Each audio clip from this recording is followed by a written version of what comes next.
till everybody tune in, can you tell us a little bit about what is the FMS screening? Like all right. in 2 sentences. In 2 sentences, okay.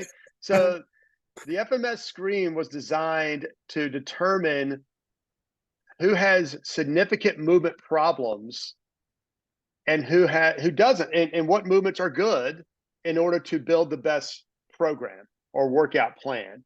So if you take, a individual, so Giannis walks in, I want to find out what can he do and what can't he do. And based off that information, I can design a more specific program to help him meet his goals. So let me ask you some questions.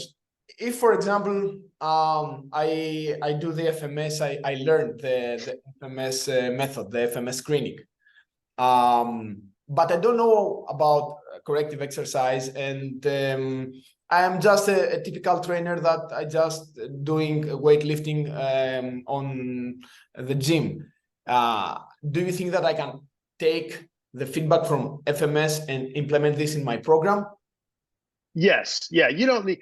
Yeah. The thing is, it's very much no different than doing any other test. If you want to determine how strong someone is, you need to do a strength test. But even before a strength test, you need to see, does a person have the underlying mobility or flexibility and stability to just move? So I need to make sure I've got good upper body motion. I've got to make sure my hips move, and I've got to make sure I can coordinate that good mobility so I can accept the weight and I can continue to improve the weight or move the weight if I want to do strength training. Even if I want to do cardio training, I need to make sure I've got the fundamentals in order to increase the load that I'm going to place on the individual. And I think that's where a person needs to just have this fundamental understanding of why movement's important. Perfectly. Thank you. Thank you very much. So let me welcome everybody and you can start. Παιδιά, καλησπέρα.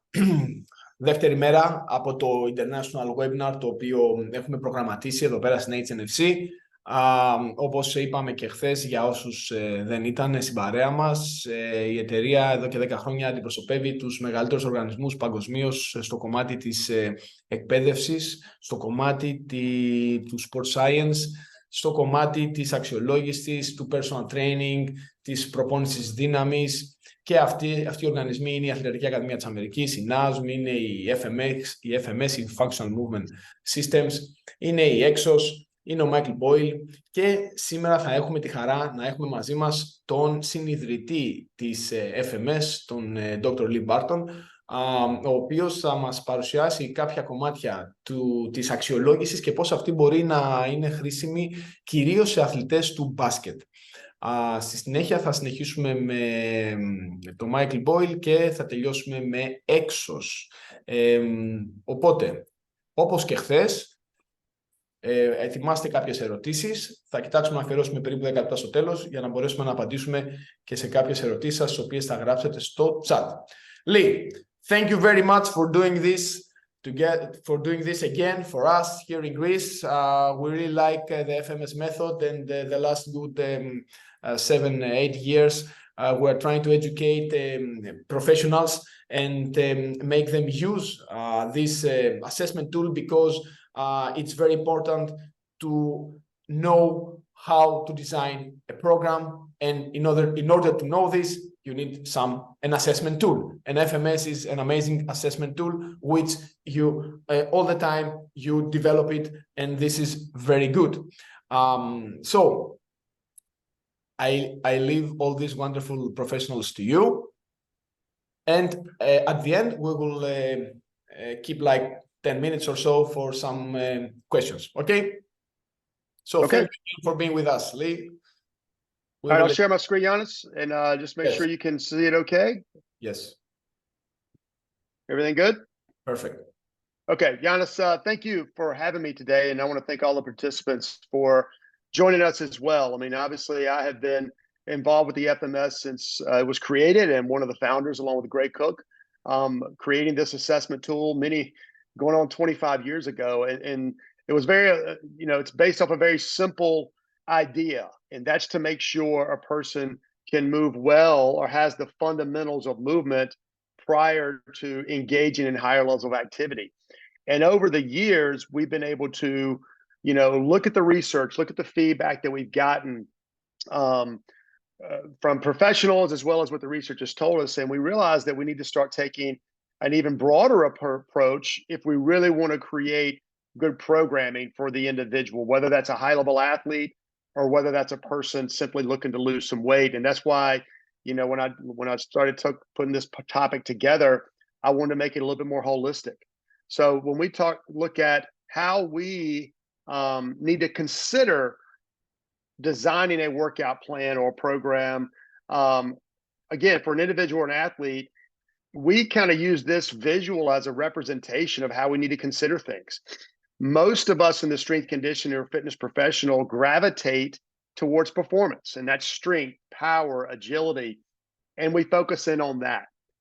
And that's great. That's like having a car with a big engine, and we can always make the engine bigger. We can always increase power, but if we don't have brakes, if we can't control that power, if we can't control that strength, then we're setting ourselves up, for potential injury, but also getting to a point where we're going to plateau. We need to make sure that we can have enough range of motion. We've got enough stabilization so we can control it, so we can continue to use that flexibility. Because again, how do we create power? We create power by lengthening so we can then shorten. And if we can't lengthen because we've got a lack of range of motion, then power may be adversely impacted.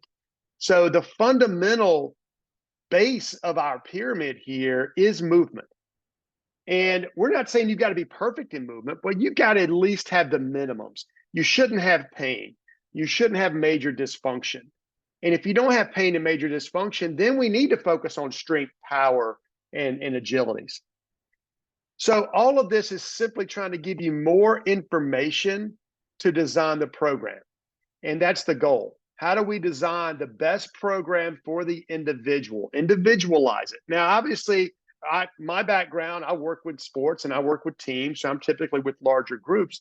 But even there, I want to know, is my group or team overall have some issues that we need to focus on? So it's about looking at all of these factors, as Yana said, creating that assessment, creating that intake, so I can make the best decisions on what these individuals need. Now, over the years, as I said, to make this holistic, the things that actually negatively impact performance, actually set ourselves up for injuries, are all the things we have listed right here. So we even, as professionals, we're focusing in on movement. I'm going to be talking primarily about movement today, but we need to consider these other factors. We need to think about nutrition, body comp, behavioral health, and stress. If a person is under a lot of stress, your outcomes, the goals you're trying to achieve, aren't going to be as good as they would if you don't address that. Their breathing quality, their sleep, are they getting enough sleep? Again, in our profession, sleep is their opportunity to recover. And if we put them through a lot or a hard workout today, and they don't get a lot of sleep tonight, then they're not going to be recovered and ready for the next thing tomorrow. Physical activity. Obviously, we're in the profession of creating good physical activity. We got to make sure that's appropriate. And of course, injury history. All of these 8 areas really do create that holistic approach that we need to be considering. Movement is a big part of that.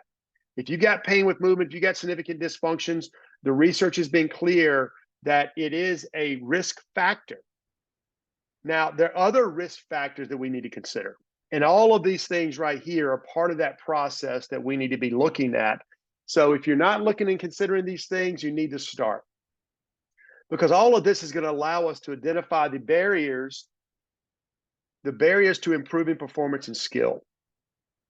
So like I said, if something as simple as stress, if a person's under a lot of stress, that's going to negatively impact. If they're not getting enough sleep, that's going to negatively impact.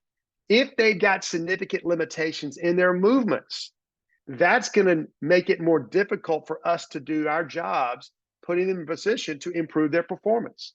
Whether that's a problem in their lunge pattern, whether that's a lack of shoulder mobility, whether that's a lack of ankle mobility. Ankle mobility and balance are two of the major risk factors for injuries in a lot of different areas. So we need to be looking at those things, and ankle mobility is going to negatively impact your ability to lunge, to squat, to balance. And we've even got data that suggests that a lack of shoulder mobility, also people have a lack of ankle mobility. Shoulder mobility is another one that's also has been identified as a risk factor. So all of these things matter. And in the FMS, we simply look at all those things collectively in a quick and easy way. So let's take 3 athletes to put this and frame this up together.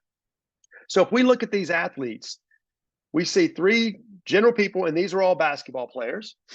But then we look at them holistically, and we can now see that actually she is doing pretty well in her health-related areas. We've got to consider health. We got to make sure that they are healthy enough and check that box.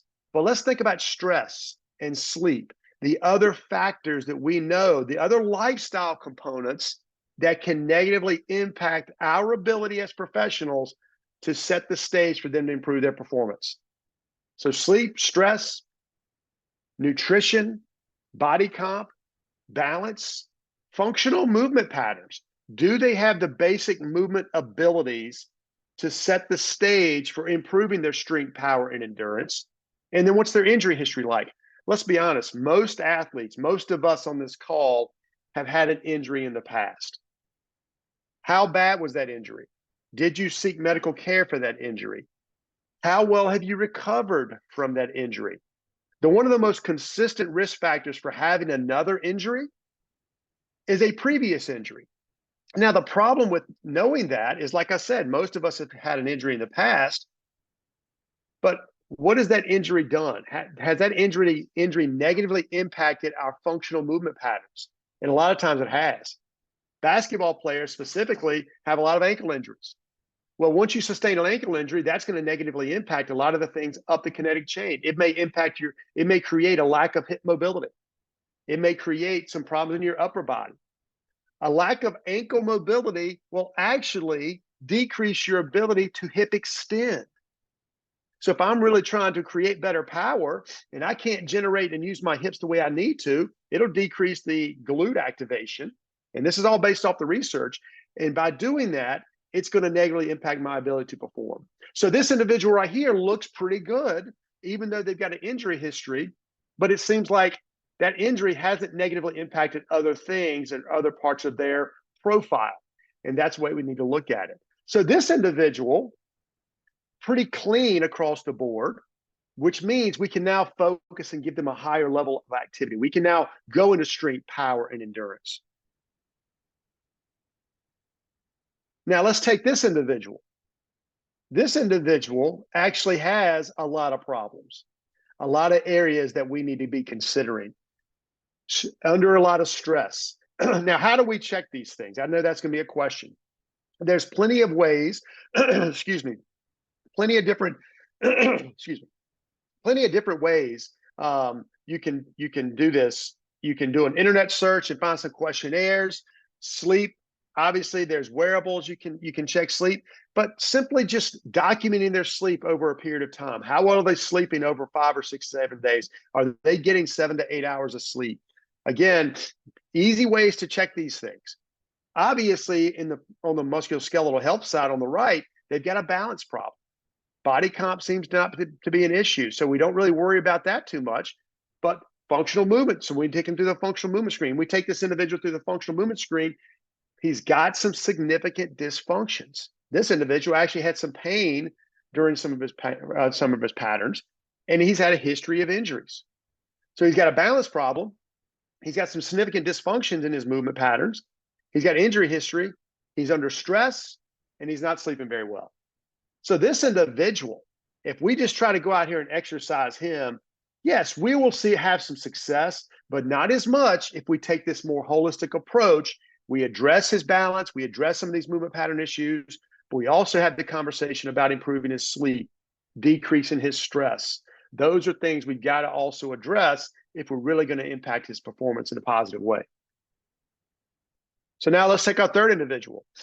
They don't have a lot of lifestyle problems. This individual actually doesn't have any injury history issues. However, has a balance problem and has a movement pattern problem. So we still need to be focused in on improving their balance and in their movement patterns in order to take that more holistic approach. And again, we'll talk about some things at the end towards on how we can do this. But the functional movement screen does check their balance. It checks their squatting, their lunges, and all these different things. And again, him not having an injury problem, that's a positive. But let's go back up and let's look at this other individual here, where obviously this person's injury history, it's a good chance it's impacted his balance and his functional movement patterns. Now, the one thing I said earlier about recovery, what the data tells us and the research says that if you're not 90% recovered from an injury, you are at risk for having another injury. Now, I know injury risk and trying to prevent injuries is a big topic, and I want to address that right now as we're chatting, as I'm doing this, because we have to look at risk factors. We can't just look at what are the one or two things that are going to set me up for having an injury. I know the FMS, there's been a lot of discussion on is the FMS, as you look at the functional movement screen, does that predict a person who's going to get injured? And prediction is not how we need to look at it. We need to look at risk, because most every athlete that steps on a field or court is going to get injured. It's a matter of, can we decrease their risk from sustaining that injury? And the more risk factors a person has, the more likely they are to sustain an injury. So the functional movement screen in and of itself, if you look at some of the different movement patterns and how we look at that, is a risk factor for injury. Meaning, we look at 7 movements, we score each one. The first thing and primary thing is looking at pain with movement. Do you have pain with movement? That is a risk factor. We also look at ankle mobility. Does ankle mobility has been determined to be a risk factor for injury. Balance. So we look at the hurdle step, looking at your balance. If you've got a poor, significantly dysfunctional hurdle step or a balance test, that is another risk factor.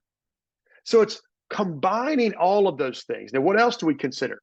Well, let's look at this individual, their injury history, how well they've recovered, all of these things. And then you combine that with their lifestyle components. Now we can create the profile for individuals who had higher risk for injury. And that's how we need to frame it. If I've got 25 individuals getting ready to play a basketball game, I want to know of the 25 who has the highest risk for injury, and let's target those individuals and what's putting those in the higher risk categories. I can't take away everything, because all of us have a few risk factors. But the more you have, once you get 4 to 5 to 6 risk factors, your chances of getting injured are really, really high. So we need to remove as many of those as possible. So for this individual, working on his stress, improving his balance, improving his functional movement screen scores, decreasing his pain with movement, those are things that we can remove. And once we remove those things, we decreased his chances of having injury. Now, even if we remove those things, does that mean he's not going to have an injury? No, that just means we reduced his chances of having injury. But what our research will also tell us, even if we remove these risk factors and get them down as far down as we can, maybe until he's got 2 or 3 risk factors, if he does sustain an injury, the chances of him returning to play are better with the lower risk factors. Meaning, this individual, we do our job as strength and conditioning professionals. We decrease his risk factors. We improve his balance. We get him moving better. He has better ankle mobility. We get him sleeping better. He goes out, he goes up for a layup in basketball, he sprains his ankle. That happens. Well, if we've done our job and made him a little bit more healthy, remove some of those risk factors, he's going to return quicker. As opposed to another person going up for a layup, spraining their ankle, and they've got a lot of these risk factors. That person is going to take a little bit longer to recover. So there's a few different ways we need to consider that. But this individual, because of his profile here, is not as likely to sustain an injury. And even though he's got a balance problem, movement pattern problems, He only got a few different risk factors as opposed to the last individual's got more. Our job is always to remove as many as possible. But if I'm working with a team, my first priority is find the players who have the most and let me start removing those. And as we start trying to formulate an exercise plan or program for an individual or group, we need to figure out where the biggest opportunity is for the individual. What are the one or two things we can prescribe or recommend that's going to set them up for success? And if we go back to that one individual that had a lot of those problems, maybe it's better sleep. Maybe it's improving their stress. That may be the biggest opportunity. If they're going to have a lot of personal problems, that's where we need to start. I'm not going to sit there and tell you I'm an expert in managing someone's stress. But if I can identify it and I can have the conversation, and maybe I pull in someone else, maybe I, start having those conversations and start talking with that person and monitor that. Again, like I said, there's easy questionnaires you can get off an easy internet search on stress management. But the idea is figuring out what is good enough.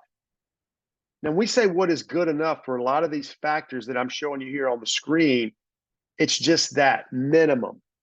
Find the minimum number. Now, when we're talking about performance, we're trying to max them out. So I'm not talking about performance measures here.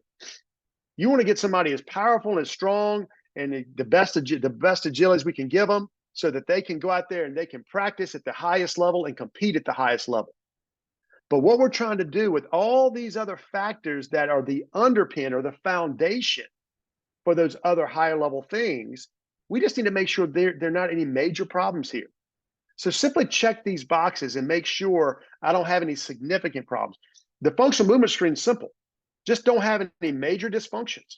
You don't need to be perfect, but let's just make sure there's no pain and no significant areas of dysfunction. Sleep, make sure, yes, I'm not going to get a great night's sleep every night, but consistently, is that a problem? Behavioral health, consistently, am I problematic there? That's how we need to do it, and that's what I mean by good enough. Do you meet the minimum criteria? And once you meet the minimum criteria, it's not a problem. Now let's go on and focus on something else. And it's really about quality. Now with movement, we're focused on quality. We're trying to make sure you have the quality and not quantity first. Obviously, quantity comes along, but we need to make sure, if we look at our functional movement screen here, looking at 7 different movement patterns, and all 7 are important. Don't let someone tell you that, well, I only want to do the overhead squat because that's the most important. The overhead squat gives you great information, but it doesn't give you enough information to make a decision on what the person needs. The overhead squat doesn't tell me anything about their balance. The overhead squat doesn't tell me anything. It tells me a little bit maybe about ankle mobility, but doesn't rule out ankle mobility. And it doesn't give me that right and left side asymmetry or symmetry that I need. And then I need to break those down. So really what we do with our functional movement screen, we look at your ability to squat, your ability to balance, your ability to lunge. And those 3 positions we put you in are how we function. But because those 3 are very much functional movements, it doesn't give us a lot of insight into why those may be problematic. So for example, if someone has a squat pattern problem and you want to tell me, hey, we need to fix their squat, my very next question is, what's their shoulder mobility like? Because if they've got poor shoulder mobility, that's why they can't squat. Or what's their hip mobility like? We check their hip mobility with the leg raise. We check their shoulder mobility with their mobility test. We check ankle mobility. So I want to rule those things out instead of just arbitrarily handing exercises out. I want to be targeted in my approach. And if you're targeted in your approach, you're going to be much more efficient at what you're doing as far as your exercise programming. Because we got to lay that foundation so we can do and move often. We can now layer, if you go back to that pyramid, movement is the foundation. That's quality. Well, the next layer is performance. That's quantity. We want the quantity. We want to improve. We want to, as quick as possible, move away and make sure the person has the ability to move well. And what do I mean by moving well? Do they have a good squat? Am I going to be able to load them up with weight on their back and feel confident that they're not going to do that poorly. What about overhead pressing? Well, we need good upper body strength. So I need to do some overhead presses or forward presses. Well, does this person have enough upper body mobility and stabilization and postural control, put themselves in a good position to do an overhead press? And if they've got a lack of shoulder mobility, it's a good chance they're not going to be able to do that. They're going to be able to press their arm overhead with weight, but they're going to do it with poor quality. And over time, poor quality under load may lead to problems. So if we identify some of these problems, the first thing we need to do is protect.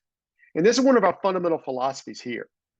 And now this should make sense to everybody, because if I identified a person who's got a poor squat pattern problem, what's the first thing I should do? And most people automatically say, well, we got to fix the squat. Well, that's true. You want to fix the squat, but the very first thing I should do is avoid squatting. If a person has significant lunge pattern issues, they have a lot of balance problems. When they try to step one foot out, they kind of go all over the place. Or you see in this image here, they don't have good postural, upright posture. Now, most people would say, well, Lee, why don't we just coach them through that? Well, if they've got significant movement dysfunctions, they're not going to uptake that information proprioceptively. They're not going to be able to understand what you're trying to get them to do. They're not going to learn. They may get themselves in the right position once or twice, but if you don't remove the underlying reason why they can't squat or lunge, then by putting them in under load, you're asking for problems. So just remove and protect them from those things. Now, that's not to say the person can't still exercise. If a person has a squat pattern problem, well, you can still potentially deadlift, single leg squat, lunge. If a person's got a lunge pattern problem, maybe you can still do step-ups. Maybe you can do squats. So that's what the entire functional movement screen will tell you. It will identify the dysfunctional patterns, but it will also tell you the patterns that the person does well in. And that's what we want to do. We want to identify what's good and what's bad. What's good, load it, quantity, go ahead and load those patterns, do what you need to do. The dysfunctions, well, we need to correct those patterns. So if the person does have a lunge or squat pattern problem, let's make sure that we are improving those areas so we can ultimately train those areas as well. And then next, we want to develop. So we protect or remove certain exercises. And I think that's sometimes not done in our profession. We think about all the exercises we can add, and we forget, maybe sometimes the best thing we can do for an individual is remove an exercise. Maybe this person isn't ready to bench press or overhead press or even squat with load or even do a kettlebell swing because they don't have the requisite amount of stability and mobility. But once we remove those exercises, we improve it, but then we got to ultimately develop it. So we have to load the pattern because that's where the pattern, again, where we can improve our performance. But if we do a good job at that, we can ensure that we're maintaining all of the things that we've gotten. So one of the best ways to maintain good upright posture, good shoulder mobility, good postural control is to do overhead presses with good positioning. That's the key. One of the best ways to maintain your squat pattern is squat. So that's how we need to go about doing this. We need to load it, but not load it with poor dysfunction and poor movement. So where's your biggest opportunity? So let's just walk through this process. So we're going to look at our fundamental patterns. We're going to look at the squat. And if that's problematic, well, we need to take our advice. Let's protect and remove squatting for now. Maybe lunge, maybe do deadlifts, maybe do other loaded activities. But what if they've got, and that's through our 10-minute screen. So if you're not familiar with the functional movement screen, it takes about 10 minutes. We made it simple and easy to do, and we gather a lot of useful data by doing that. But if they've got pain, and you notice one of those individuals that I showed earlier had pain with their movement. Well, if they got pain, we got to figure out what's causing the underlying pain, and we do a deeper assessment. So we call the functional movement screen a screen for a reason, because it's a filter. What can you do and what can't you do? And if you've got pain with one of those can'ts, then we need to take a deeper dive and figure out what's causing the underlying pain. Someone who has back pain, most of the time, it's not the back that's the problem. It's something else causing stress on the back. Well, what if they have a pretty good movement screen? There's no major problems and everything looks good. Well, then we need to do a deeper dive, and we may need to look at their capacity. So at the functional movement screen, which is the priority, number one thing we should do out of the gates, if they've got problems there, we need to address those. If they don't, well, let's stress the system a little bit at a higher level. Let's put them through different postures and positions that we're stressing the system. Let's look at their ability to create upper and lower body stability in a end range of motion. And that's where you see the forward reach on the left and the upper body reach on the right. Let's look at their ability to create power. How well do you create power with your body? How well do you control that power? So we do another thing called impact control. So we look at your crawling ability. We look at your ability to carry. How well do you create good positioning under load? That's our postural control area. So we load the body up, and really what we're looking at, how well can you maintain good postural integrity when you load the system? And that's what higher levels, that's what we do when we get into these higher levels of positions and activities. We're loading the system. We just need to be able to control it. And then power, explosive control, impact control. Now, impact control is your ability to not only be able to power, is your ability to create power and generate it. How well can you control that power? So impact is how well can you take that power that you're using, land, and then be able to control it so you can then spring yourself back out of it. So if power is your ability to stretch it out, let it go. Well, when we let it go, if I'm running or if I'm jumping or if I'm creating, if I'm using agilities, I've got to load it up, create that stretch shortening cycle, explode out of it, but I've got to control it when I land. And when I land, I want to be able to control it so I can potentially go back out of that. And that's controlling your impact. Use that to your advantage so you can jump right back up. And in sports such as basketball, that is extremely, extremely important. Not just your power, but I would argue impact control may be just as or more important. So if I'm going to jump up for a rebound, I'm not going to be able to jump just once. I need to jump up again and again, potentially trying to go get that ball. And your ability to control your impact and explode out of that is really, really important. So we start talking about how to prioritize this information. We look at our functional movement screen here. And again, the assumption is, well, let's take the squat as the most common movement screen that you'll see almost around the world. And it is a great screen. We got it. It's one of our screens that we look at, one of our patterns.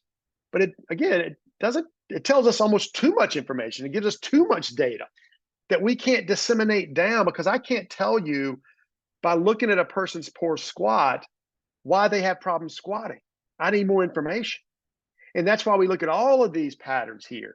And we prioritize the least complex first. What do I mean by that? Well, those top three patterns on the right are the most complex patterns. And the most complex patterns are the ones that we use all of these different parts of the body. So in our squatting, our stepping, and our lunging pattern, we have access to the entire body. So I can easily compensate. I may be because I've got a lack of hip mobility, I may use my knee. I may use my upper body. I may use my back to compensate around poor hip mobility. Well, that's what we do as individuals and humans. That's natural and normal. That's why we got to break those patterns down into less complex patterns, which is what you see on the left side here, which is what we look at our leg raise, our shoulder mobility. We remove regions or areas of the body and more zero in and focus on certain parts or patterns. So, for example, shoulder mobility, we remove the lower body's influence. Hip mobility and the leg raise, we somewhat remove the upper body influence. Ankle mobility, we're looking specifically at the ankle in a functional way. And then we look at stability two different ways in our rotary stability and push-up. So by taking this 10 minutes, I can actually figure out where I need to start and what's the underlying problem. Now, we do the same thing with our capacity testing. Very same thing. We have these very complex power, running, impact control. So impact control is running. That's another way we look at running. Jumping is power, carrying. Now, the reason I've got these little kids up here is because these are natural and normal things that we do. We naturally create the ability to climb and crawl. We naturally pick up and carry things. Those things are not taught. These are not skills. So first and foremost, we need to have the underlying capacity that is normal before we start layering on top of skill. So if I've got problems with my power, which is a normal thing that we can generate power, I need to make sure I address that. So let's look at a specific example before I take some questions here. So here's a 17-year-old basketball player, just no different than the three individuals I showed you earlier. This person has a history of ankle sprains, but this person's coming in, and this is one of our athletes, came in to improve their strength and power. Extremely common for a basketball player. They want to get stronger and create more power. Well, because they got an ankle sprain, we need to address that and make sure there's no problems. And because it occurred a few years ago, there's no current issues, no pain, no issues with this person. They're playing and practicing at a high level, so I'm not concerned about the ankle. And of course, the performance, they want to improve their power and jumping ability. So what's the first thing we need to do here? What's the typical response? Because the athlete's coming in telling you they want to increase their power. So unfortunately, too often, our profession will just start addressing power. And unfortunately, they'll just go out there and just start doing power type activities. I've seen it. I've had athletes come in to see me that have done this and they've created problems. So we've got to take a little bit different approach. As I said, we may have to look a little bit more holistically. So obviously, we need to check their power. That's maybe okay. I'll always say, let's start with a functional movement screen, but let's be honest. A 17-year-old athlete doesn't connect the dots on why a functional movement screen or looking at these basic movement patterns is important.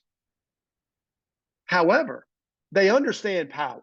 They understand that they want to increase their power. So maybe check their power first.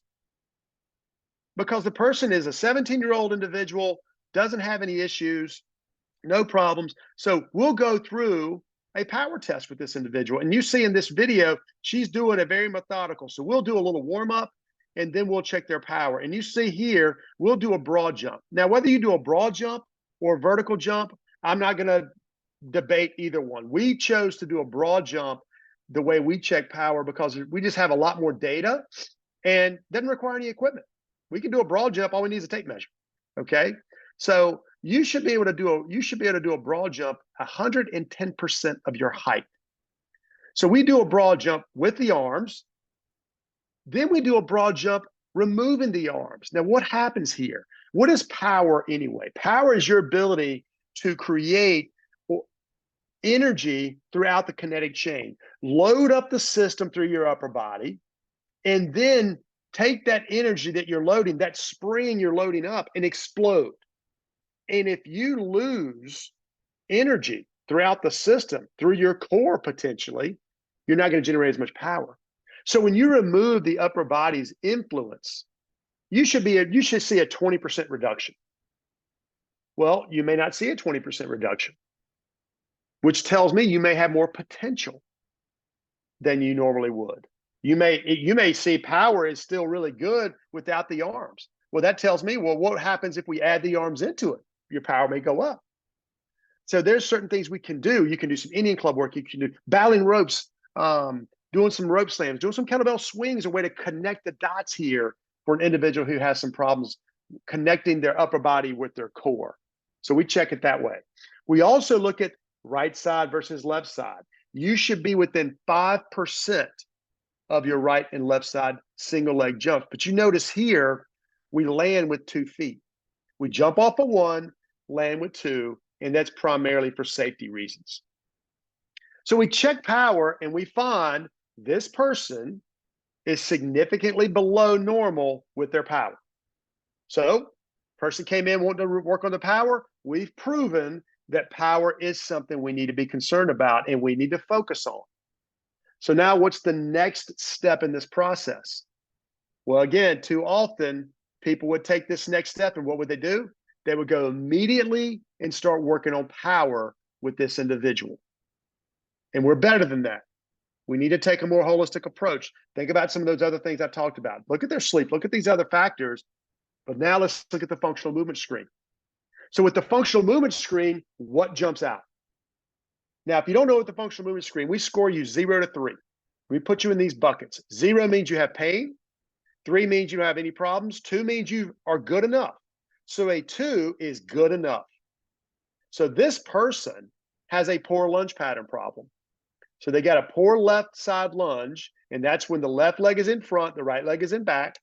But look at their ankle mobility. When we check ankle mobility, we notice their right ankle is significantly lower than their left, but it's also significantly below normal. So now let me go back and ask this question about power. What's the best way to help this person improve their power? By doing power activities or by improving their ankle mobility? Because we should all understand that if they've got this significant amount, or if they have this low ankle mobility, they're not going to be able to generate as much power. And over time, they're setting themselves up for a potential injury. So we may be part of the problem. If we don't take this information in and we just arbitrarily start working on power, because I've shown you this person does have a lack of power. But if we just start doing power activities on an ankle that doesn't move very well, we could be creating problems. So we should address ankle mobility first, get their ankle moving, and then do what? Add power activities into their person's program. So ankle mobility needs to be addressed specifically on the right. Now, how do we need to do this? And here's a couple of examples. There's a lot of different ways you can work on ankle mobility. How do we know it's working? Go back and recheck the ankle clearing test. Go back and recheck ankle mobility, but also go back and check the lunge pattern. Did the lunge actually improve along with their ankle mobility? So we need to not just do the exercise. We've got to go back and check to see if it improves the movement pattern. And we also need to think about putting this into what we call an entire process. So you see here, this activity on the left is actually working the ankle along with the upper body and the hips. So he's really loading those ankles up as he pushes back. And then over here on the right, we're actually putting this in a standing position, putting that ankle in dorsiflexion as he does a toe touch. But now we're moving around the ankle. So we get the ankle moving, but we also have to put it into an entire pattern in order to close that loop. And then we go back and recheck ankle mobility. Once we recheck ankle mobility and we feel confident ankle mobility is better, well, then now let's give us the opportunity to add power activities. And that's what's going to set the system. That's what's going to give him a better chance to improve, not just improve his power, but maintain it. So certainly his ankle sprain from a few years ago is most likely what's led us to this point. But as I said before, he didn't come in talking about his ankle. This basketball player came in talking about improving his strength and his power. My investigation found he had a previous ankle injury. The ankle injury still wasn't bothering him. That happened a few years ago when he was 14, 15, no problems, not an issue, no complaints, playing fine, needs to improve his power. We proved he had a power problem, and we proved why he had a power problem. The reason why he's got a power problem is ankle. Now, one of the most important things that I've even left out here, the biggest thing that we found by taking this approach is it increases the athlete's awareness about why these fundamental patterns are just as important. Because the athlete came in thinking he wants to work on power activities and was expecting me to do power activities. However, by finding out he's got an ankle problem and sharing that with him and letting him know, hey, here's your underlying power problem, he became much more aware about why he needs to be doing these type of ankle exercises. And now by getting him and showing him this process, he is much more likely to continue to do these ankle exercises. And now he knows how important they are. So don't underestimate the power of having that education and awareness as part of this process. So I want to just kind of pause right here, see if there's any questions. I'm throwing up the slide here to let you guys know that we're going to be teaching a seminar that focuses in on the functional movement screen, goes through all the corrective strategies in level 2, but we dive deep into this process in these 2-day seminar. So I definitely hope some of you all can join Giannis and Joseph, one of our experts in this area. over there in December. But with that being said, I'll turn it back to Giannis and see if there's any questions.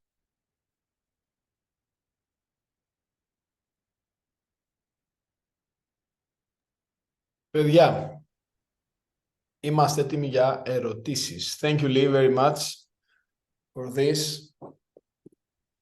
Very interesting, as always. Let's see if we have any questions. There was a lot of stuff in the chat, Giannis. So I couldn't keep up with it. Let's see. Let's see.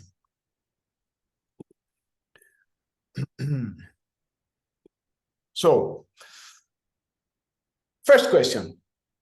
How much time does it take for the mobility adaptations to occur and in extent to reaching optimal ranges if your athlete client has a low score in ankle mobility, for example? It should not take long at all, especially for a younger individual, because we're making, really, this is a neurological, we're taking more of a neurological approach. So more times than not, if it's a neurological problem, meaning a proprioceptive issue, especially from a previous injury, the muscles are really, the motor control system is not acting like it should. So if we, in essence, do some type of motor control activities, even mobility being somewhat motor control activities, we can see some significant improvements really, really quick. Maybe in a single session. That's what we're looking at. You know, you can see improvement in ankle mobility in a single session, and then you add to that, meaning you do other activities for that. Now, if the person doesn't respond quickly, you may have to do more soft tissue. It may be more involved. That may take a week to 2 weeks. If they've got again, there's a lot of other factors we had to consider. If they've a 17-year-old, it'll come back pretty quick.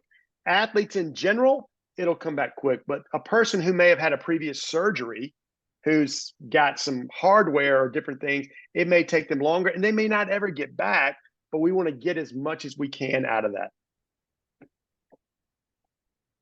Okay. So let me say some things in Greek.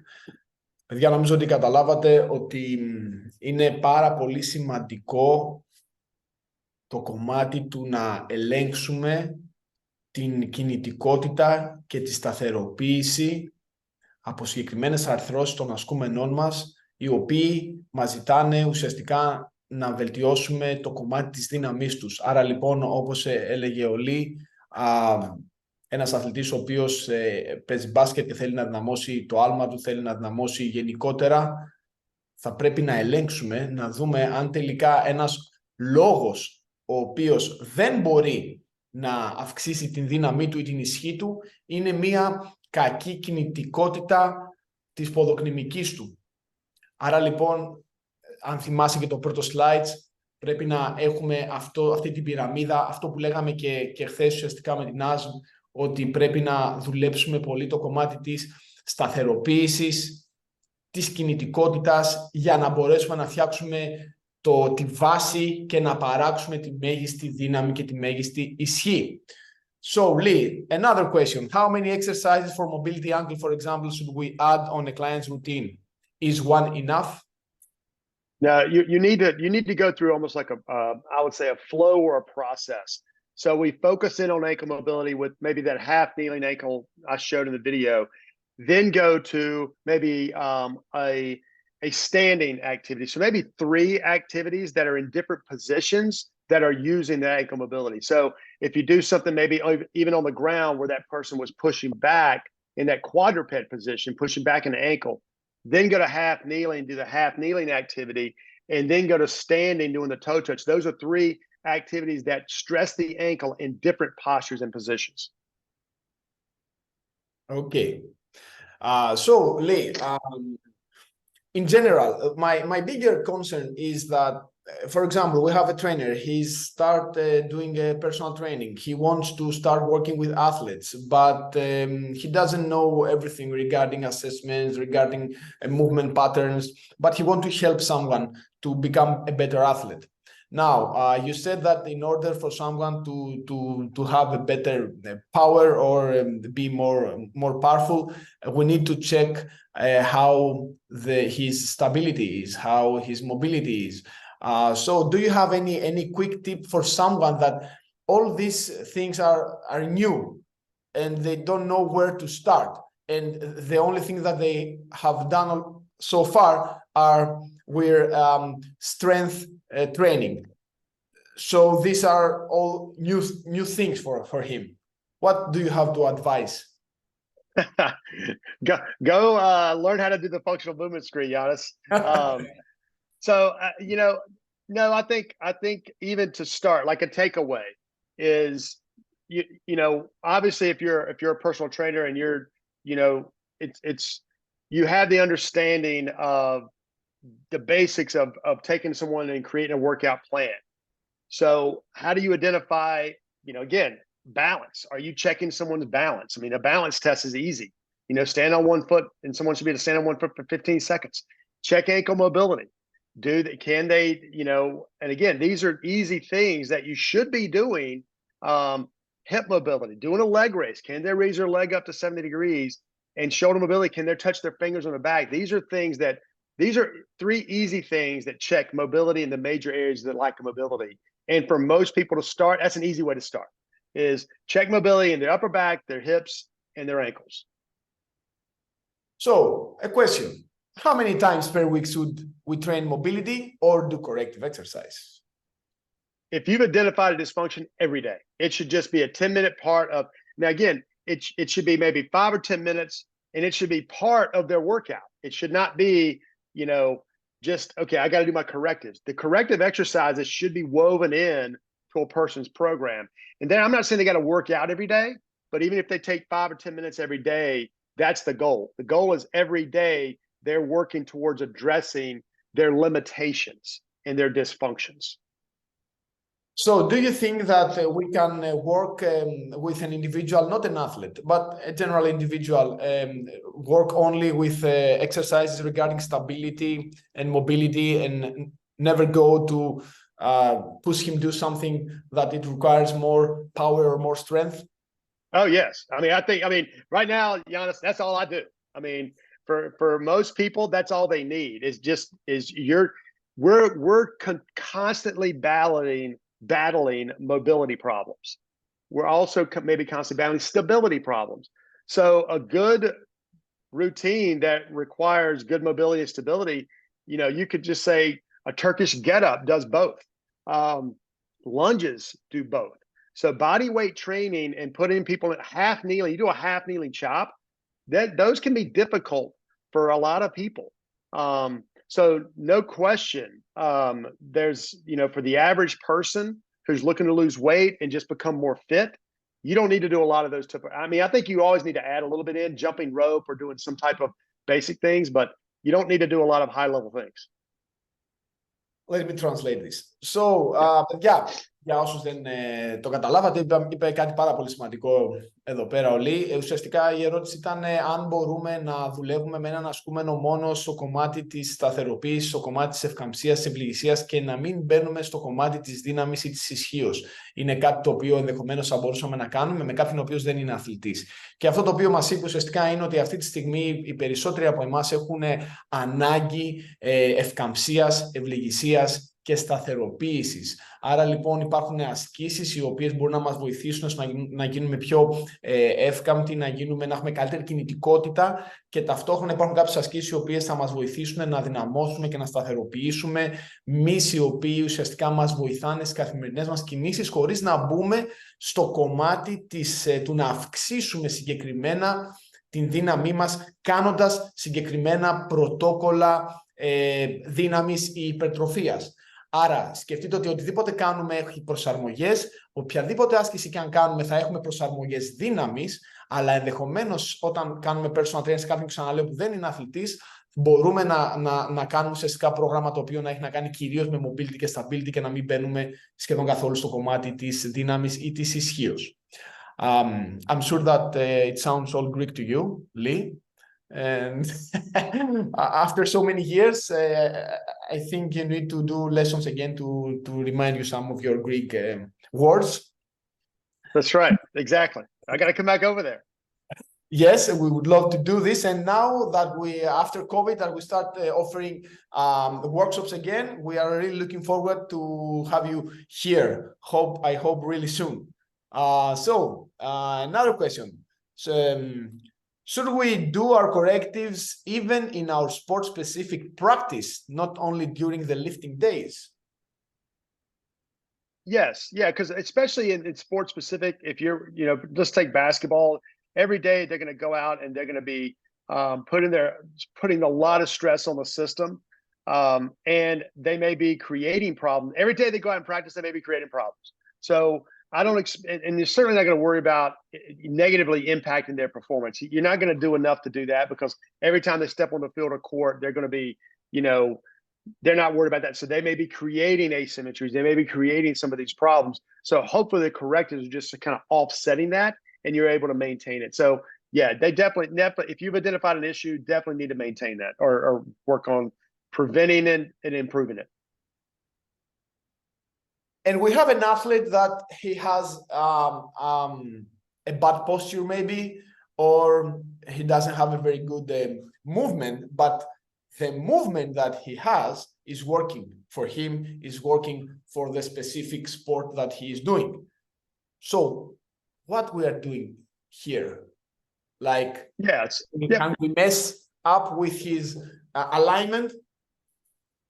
If you're, the way over the years we've approached that is, if they're an elite athlete, professional sport, and what's, really we're only talking about asymmetries in the body, throwers, for example, a baseball pitcher is always going to be asymmetrical. And we're not talking about creating symmetry. You're never going to create symmetry for a high level athlete. We just don't want to get it. We don't want it to allow it to get worse. So if we don't allow it to get worse, that's the goal.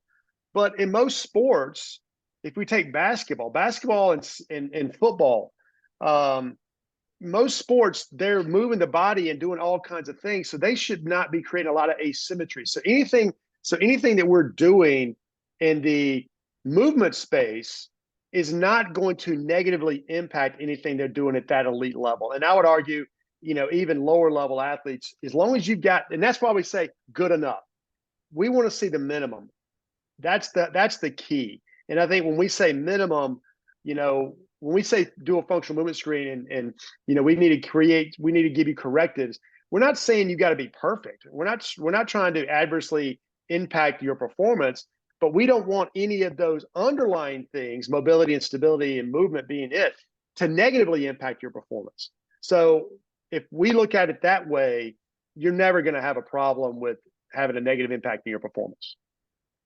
Οπότε, παιδιά, όπως καταλαβαίνετε, το θέμα μας δεν είναι να πάρουμε έναν αθλητή και να τον ευθυγραμμίσουμε τελείως. Πρέπει να δούμε τι δουλεύει σε αυτόν, τι δεν δουλεύει, και ενδεχομένως να κοιτάξουμε πιο βαθιά και να δούμε πώς μπορούμε να αυξήσουμε την απόδοσή του, αν δουλέψουμε κάποια κομμάτια που έχουν να κάνουν με τη σταθεροποίηση ή με την ευκαμψία και την ευκινησία του.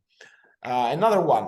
If someone is lacking mobility in more than one area, let's say in ankles and shoulder, is it better strategy to address them simultaneously, or is it better to focus on improving first the one for about a month and then proceed to address the second? Yeah, I always try to work on them in tandem, and there's always going to be exercises that can help both. So working on the ankle and the shoulder at the same time certainly can be done. For example, doing the exercise I showed with quadruped rocking back.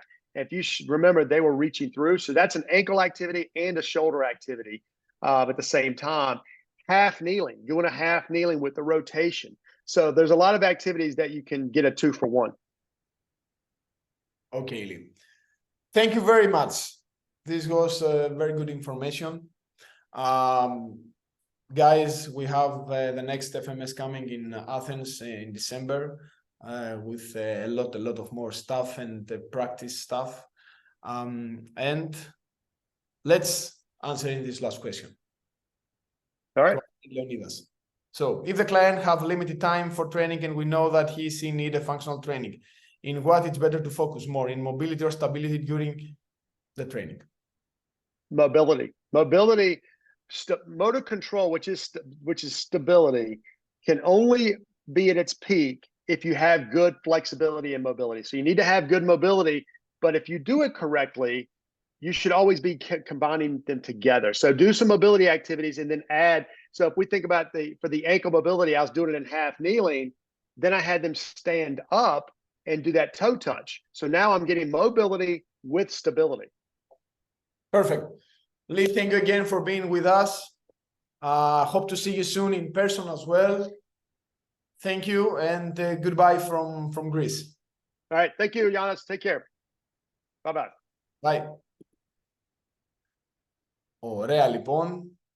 Και συνεχίζουμε. Let's see.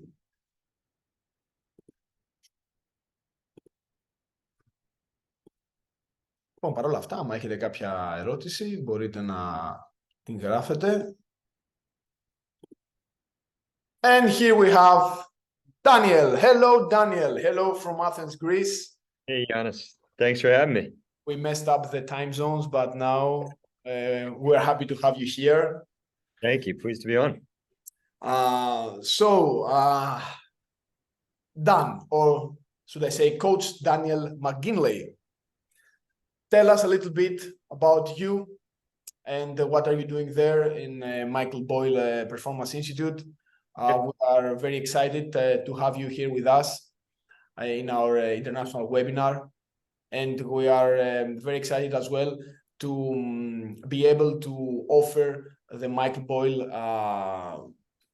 functional strength and conditioning workshop again in Athens, and for the first time to have someone from the United States to do this live in 2024. So tell us a little bit about you, about Mike Boyle Institute for the people that they don't know, and then let's start with your presentations. Yeah. So my name is Dan McGinley. I have been a coach here at Mike Boyle Strength Conditioning since 2013, and also working with the Certified Functional Strength Coach, which is essentially the certification that we run through Mike Boyle Strength Conditioning. We run it all over the world. I've been teaching with that and traveling with them since 2015. So essentially what we do here at Mike Boyle Strength Conditioning is we train everybody. I mean, our bread and butter, we're kind of known for athlete training, specifically ice hockey. We have a very large population of ice hockey, but really we train everybody. We start as young as 11 years old, training middle school kids. We train high school athletes. We train collegiate athletes, professional athletes from all different sports. And then really what I'm going to talk mostly about in my presentation today is what we do with the general population. So these are older folks that are working full-time jobs and have other things going on in their lives. That's also now a huge piece of what we do here at Mike Boyle Strength Conditioning. So let me ask you this: a general population, can they do strength and conditioning training? Yeah, we train our athletes and our adult population very similarly. So if you were to watch our training, in terms of the big things we do, sort of the big rocks, they're very similar. The differences and some of the nuances, I will talk more about in the presentation. But really, it's kind of the same flow. We always say we train our adults rather like they are athletes.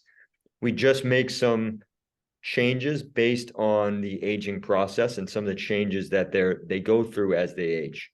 Perfect.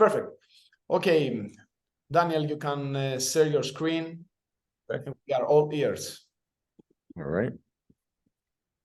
Let's see here.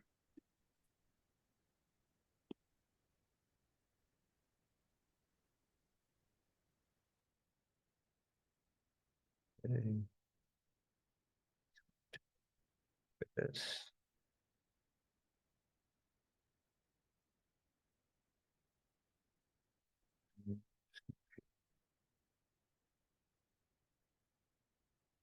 Giannis, you can see my presentation?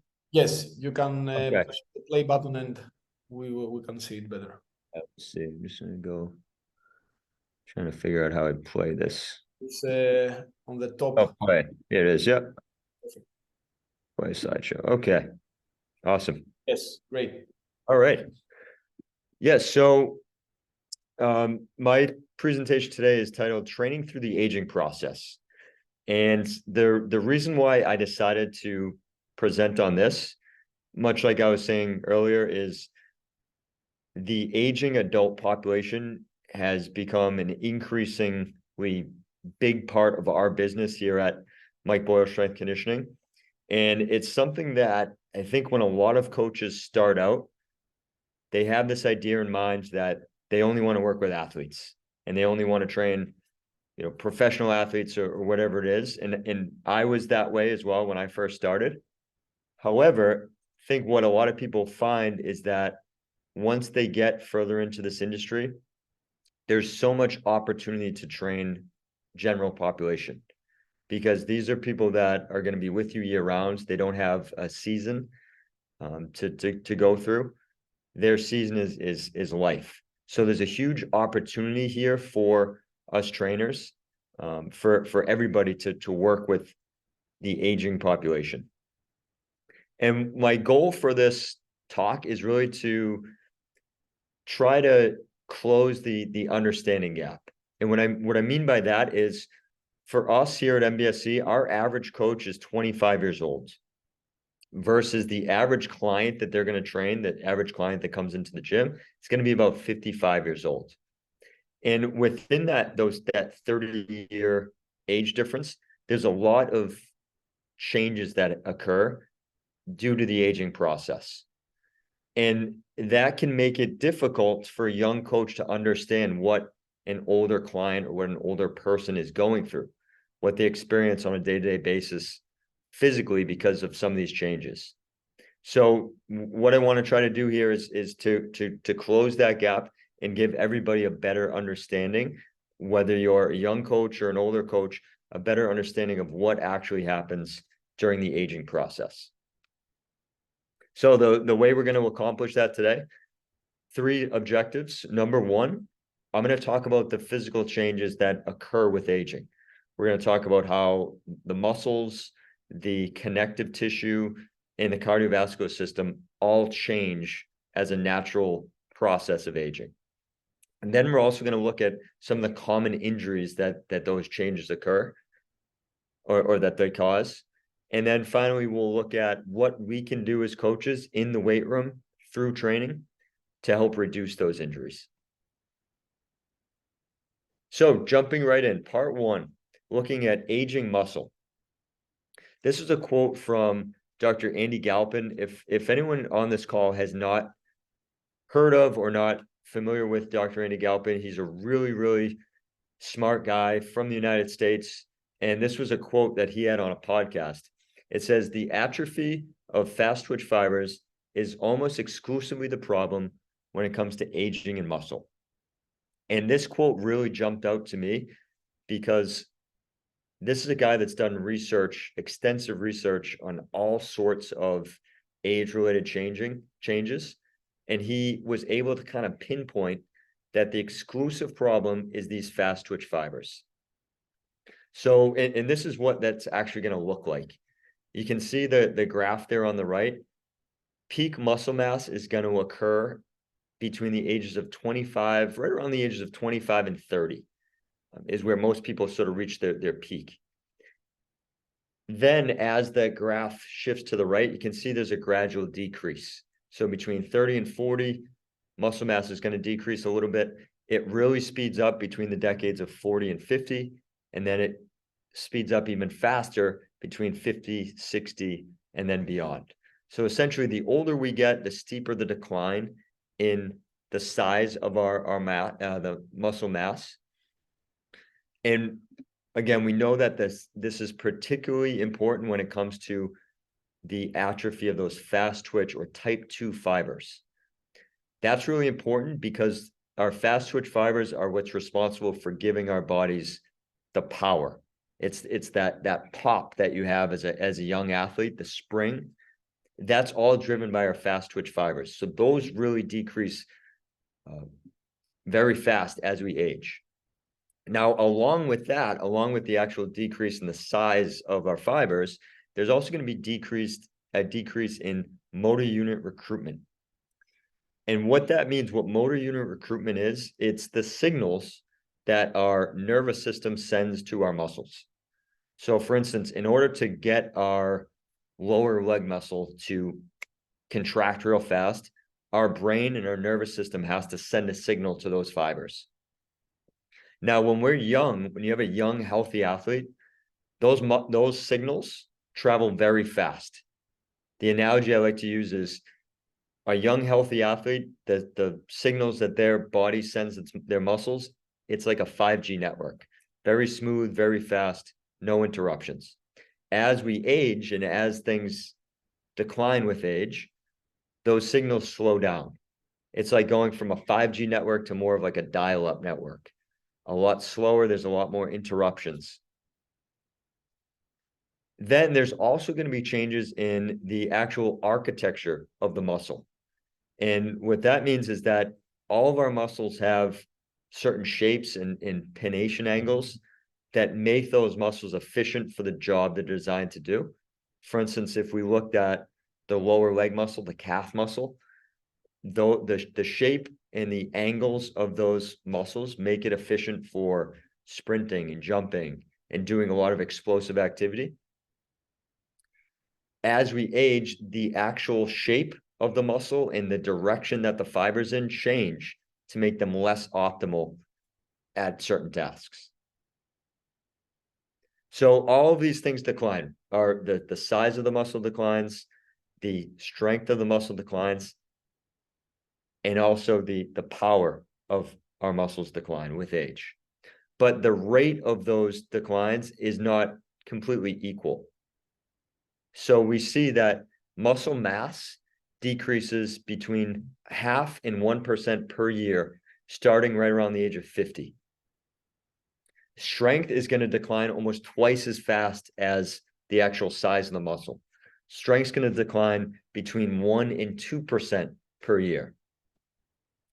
Power is going to decline even twice as fast as strength. So power is going to decline between 3% and 4% per year. And again, this all starts right around the age of 50. And you'll see that because of these declines, that image on the right-hand side of the screen shows a visual image of what actually happens.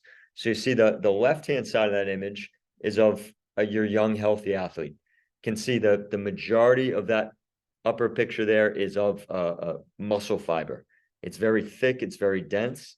And then as we shift over to the right side, as muscle mass decreases, the space that was once taken up by that muscle mass is now going to be replaced by fatty tissue. And that's going to have a huge effect on things like hormone production and mobility and just the way the body functions as we go through this aging process. So the real key injury that this causes is falls. So this is a massive problem all over the world, but here in the United States, you can see fall deaths increased by 30%. So this is a trend that just continues to get worse and worse throughout time. So much so that after the age of adults that are 65 years and older, a fall is going to be the leading cause of injury. Now, falls are also related to reduced walking speed. And they've done a lot of different research and studies on walking speed. And it's now thought that walking speed is so important that they call it the sixth vital sign. And what they see is that as walking speed decreases, falls increase, and there's a whole host of other problems that go along with that.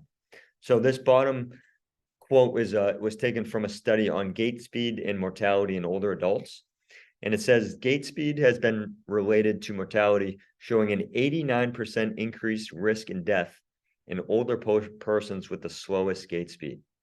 So what that means is that they look at a whole bunch of adults, and the ones that had the slowest gait speed had an 89% increase in death, not even injury, but in actual death, compared to those that could walk at a normal or faster rate.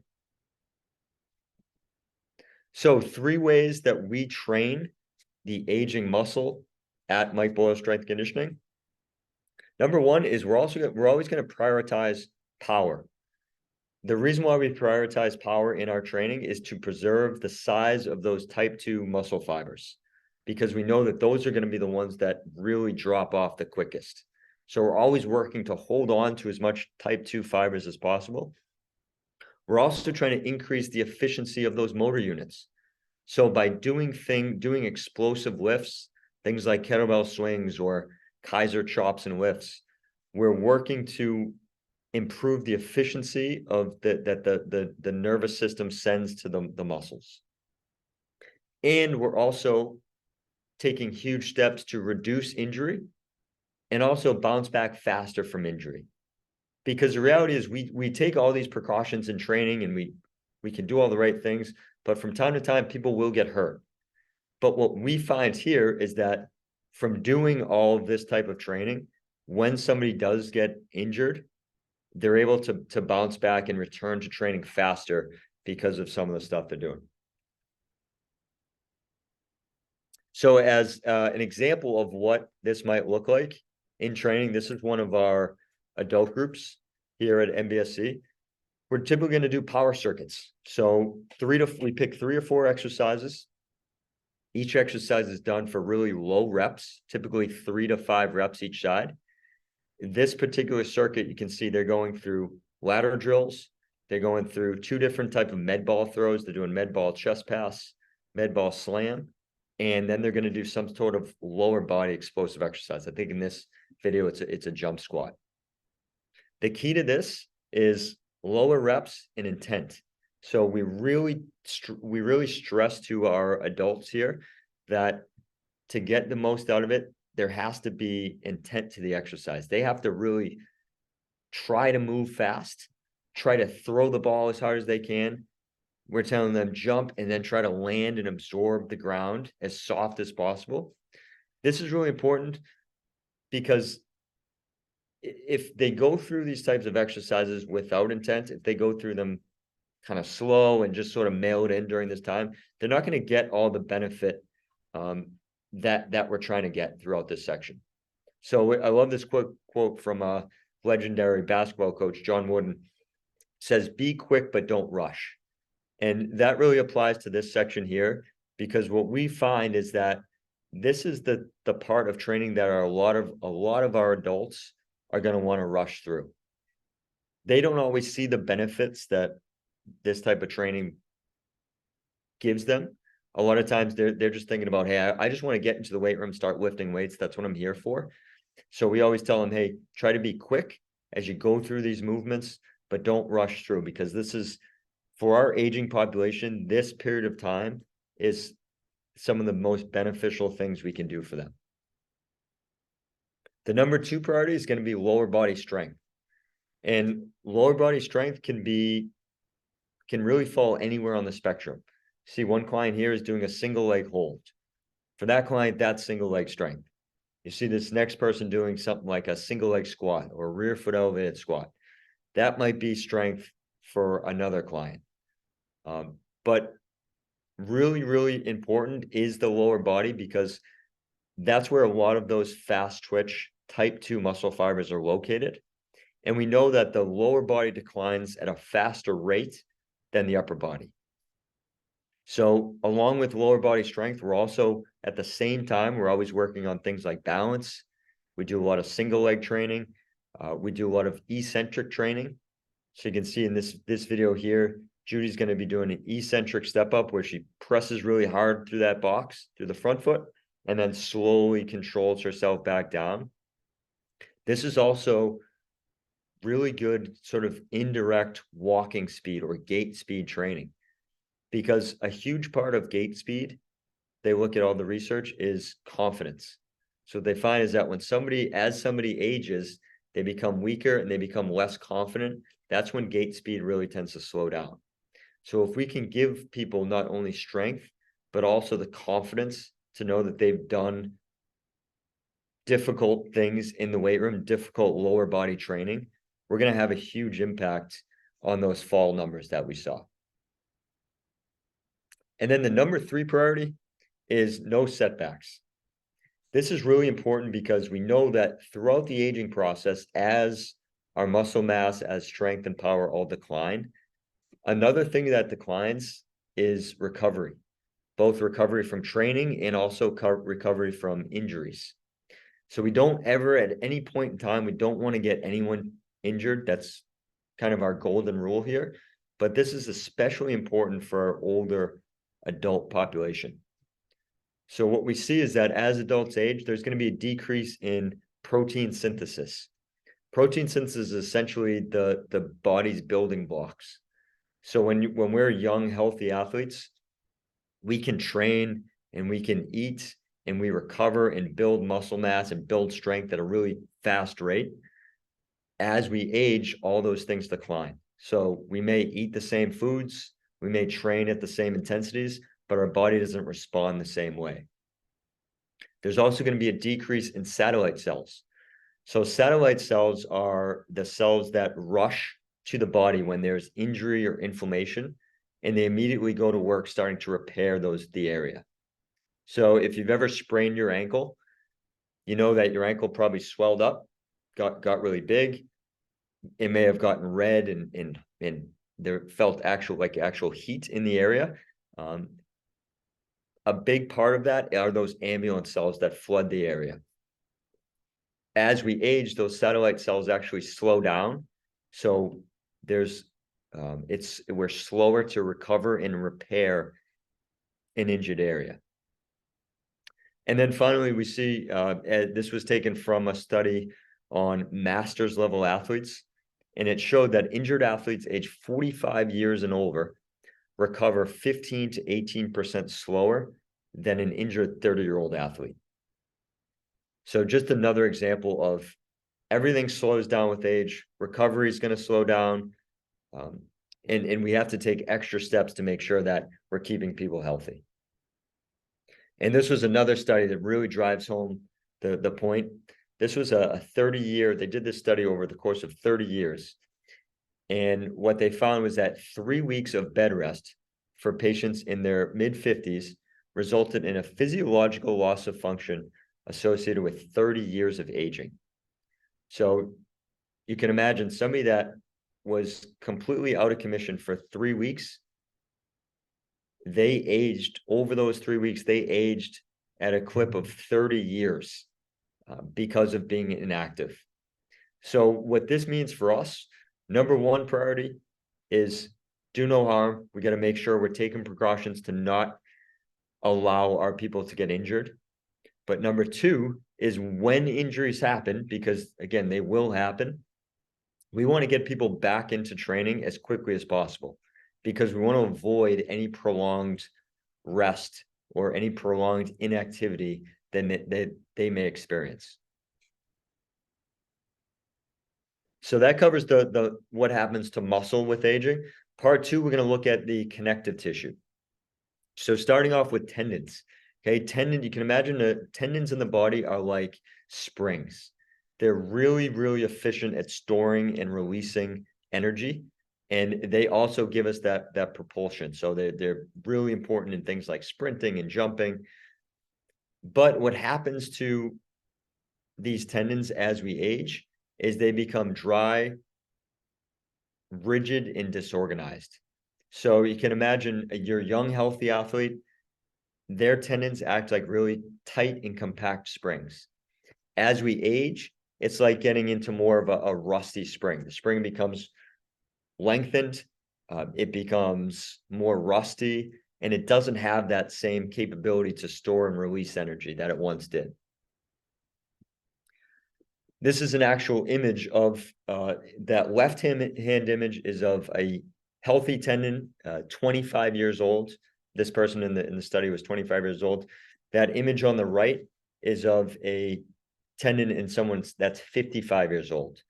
So you can see the actual changes in this image. The left-hand side is very thick, very organized, versus that right-hand image, it's very disorganized, thin, and sort of a wispy look to it. Along with those changes, there's going to be a decrease in stiffness. So again, an inability to store and release energy. There's also going to be a decrease in tensile strength, which is the ability of the tendon to resist breaking under tension. And what's really interesting about this image here on the screen is that both of these people, the healthy 25-year-old on the right and the 55-year-old on the left there, both of them were completely asymptomatic. And the reason why that's important is a lot of the older population that you train is going to have tendons that look like that right-hand image, but they're not going to have any symptoms. So we have to keep that in mind. They may not be showing signs of age, but this is the type of stuff that's going on underneath the surface that's not always plain to see. And really good, some real world examples of this. I'm not sure how many of you know are familiar with Kevin Hart, but he's a really famous comedian here in the United States and really all over the world. But what happened to him, he's in his mid-40s, and he was sprinting one day and he tore his adductors, he tore his, I believe he tore his Achilles tendon, but it was that fast sprint that really did him in. The top image is Aaron Rodgers, very famous NFL quarterback who also tore his Achilles. And then that bottom image is of Kobe Bryant. So the Achilles tendon is particularly susceptible. And the thing that all of these guys have in common, so 3 different sports, 3 different activities, same injury, they're all right around the ages of 40 to 50. And for something like an Achilles sprain, Achilles tear, that tends to be the population that's most susceptible, is men in their, mid 40s to mid 50s. So I know we have a lot of basketball strength and conditioning coaches on this call. If you have clients that are playing pickup basketball and they're getting older, these are the types of things that you want to keep in mind, because this is the injury that they're very, very susceptible to. So along with the changes that we see in tendons, ligaments are going to have very similar changes. So the analogy I like to use for a ligament is it's like a seatbelt. So we think of probably the most common ligament injury we think of is an ACL injury. We see it happen all the time in sports. The ACL almost acts like a seatbelt for the knee. So it's going to give stability and support to prevent the joint from getting into positions and going too far. So you can imagine as we age, the seatbelt is going to decrease in thickness. Again, just like what we saw with tendons. There's going to be an actual decrease in the size of the ligament. That's going to cause a decrease in support. So now there's the joint is more likely to go into a position where it's apt to get injured, and there's going to be more give to those ligaments.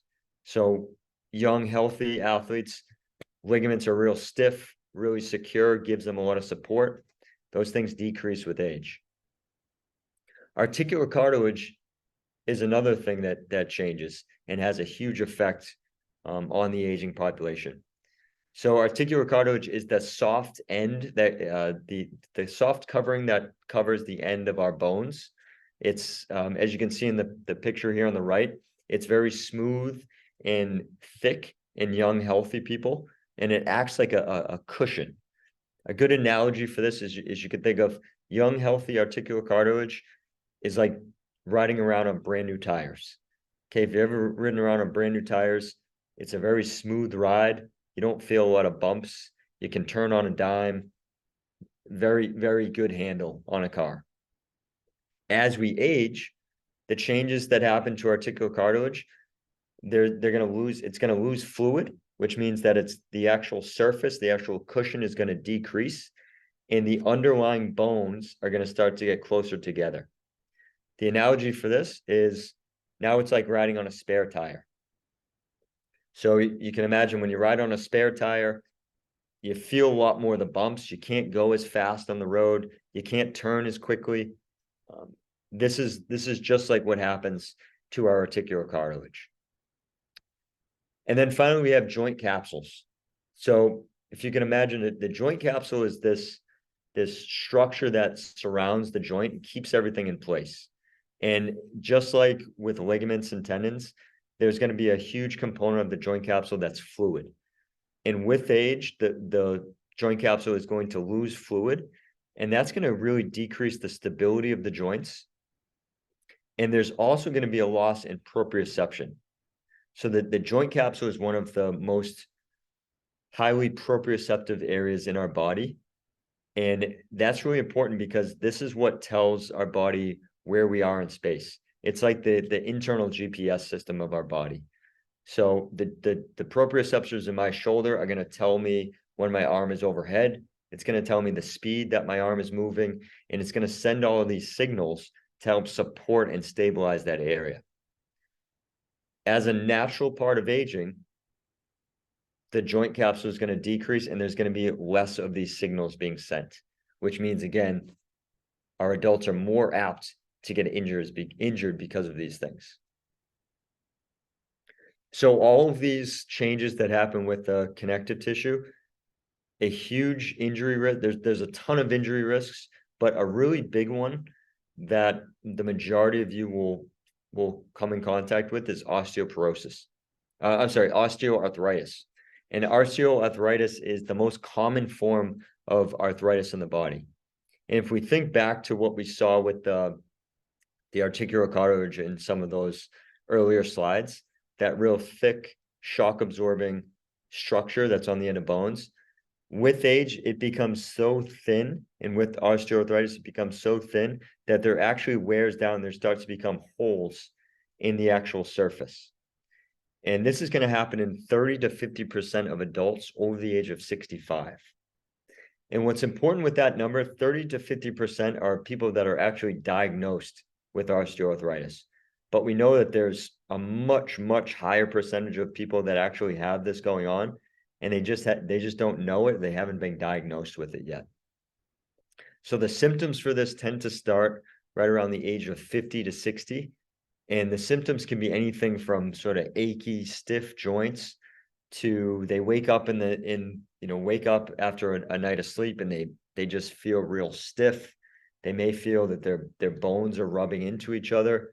A lot of times people describe this as they're bone on bone.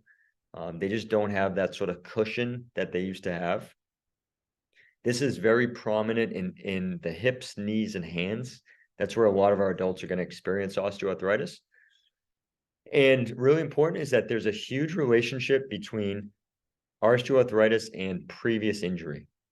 So let's say you have an athlete who played basketball in their 20s and they tore their ACL, and they rehab that ACL and they go back to playing, back to training, and everything's good.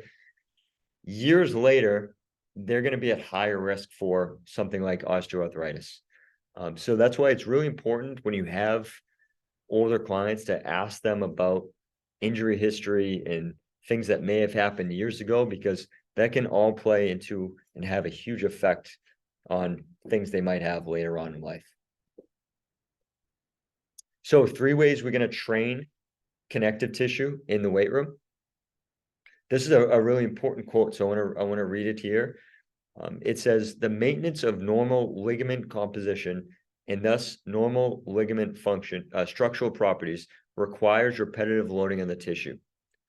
Thus, regular physical activity that does not subject ligaments and capsules to excessive tension is critical in maintaining their structure and function.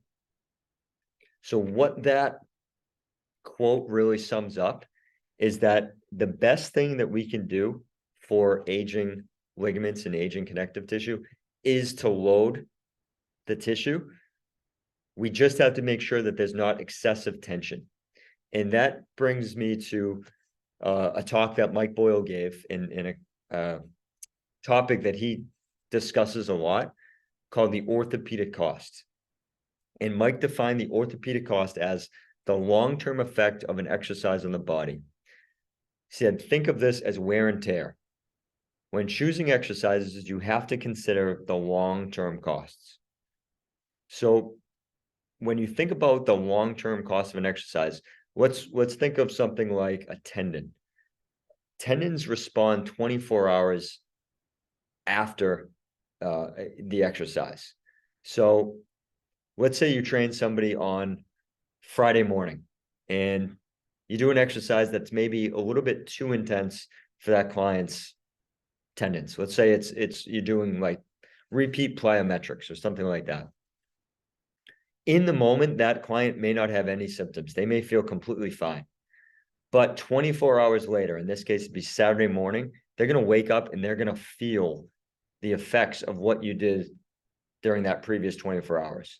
So we always have to be thinking with this idea of orthopedic cost, we always have to be thinking long-term, not necessarily in the moment. So yes, we want to keep people healthy day to day, but we also want to keep them healthy over the long term so that they can continue to train and continue to gain the benefits that come with exercise. So the number one thing we're going to look at are really the three things that affect connective tissue the most are going to be speed, impact, and volume. And we're going to try to really, when we think about speed is a tricky one because it's going to be really important for our clients. We talked earlier about the fast twitch fibers that we lose in our muscles with age. So we want to give people speed training. We just want to make sure that it's relative to them. So speed training for one of our adults is going to be slightly faster than the way they move in normal day-to-day life. So again, we're thinking about the young healthy athletes we train. We're going to do things like time sprints, and we want to see them move weight really fast in Olympic lifting. With our adults, we just need them to move a little bit faster than they would move in their day-to-day life. So that might look like, you saw earlier, sprints on the assault bike. It might look like tempo runs outside or tempo runs on our treadmill. It might look like ladder drills. Things that you may not think of in terms of speed training. With adults, it's just faster than they normally move in their day-to-day lives. We also really want to control for impact. So we want to create an adaptation in the connective tissue. So there has to be, the stress has to be a little bit higher than normal. But just like speed, we want impacts that just slightly higher than normal. So you see this in this video that's playing right now, Charlie, the man in the blue shirt, he's in one of my adult groups. Charlie's in his late 70s. Impact for him, this is high impact for Charlie. He's going lateral bounds side to side. You see he's not getting off the ground very high. He might be going an inch or two off the ground, but he's able to control the movement. He's able to control the landing. He's able to decelerate. And that's impact and that's power training for someone like Charlie. And then in terms of volume, we're always thinking about keeping the rep range between about 5 and 12. So we're never going to go really, really heavy, any reps, below 5 with our adult population, and we're never going to go really high, typically stay below 12. Because we're always thinking about what's the minimal effective dose.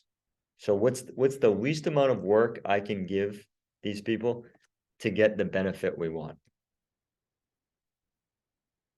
So number 2 is thinking about non-painful, low-impact options. We're always thinking about force absorption rather than force production. So for our athletes, we're thinking about, hey, I want you to jump as high as you can, get over the hurdle.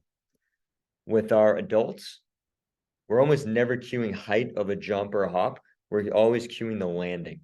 So we want to think, hey, land as soft as possible, absorb the ground, stick the landing.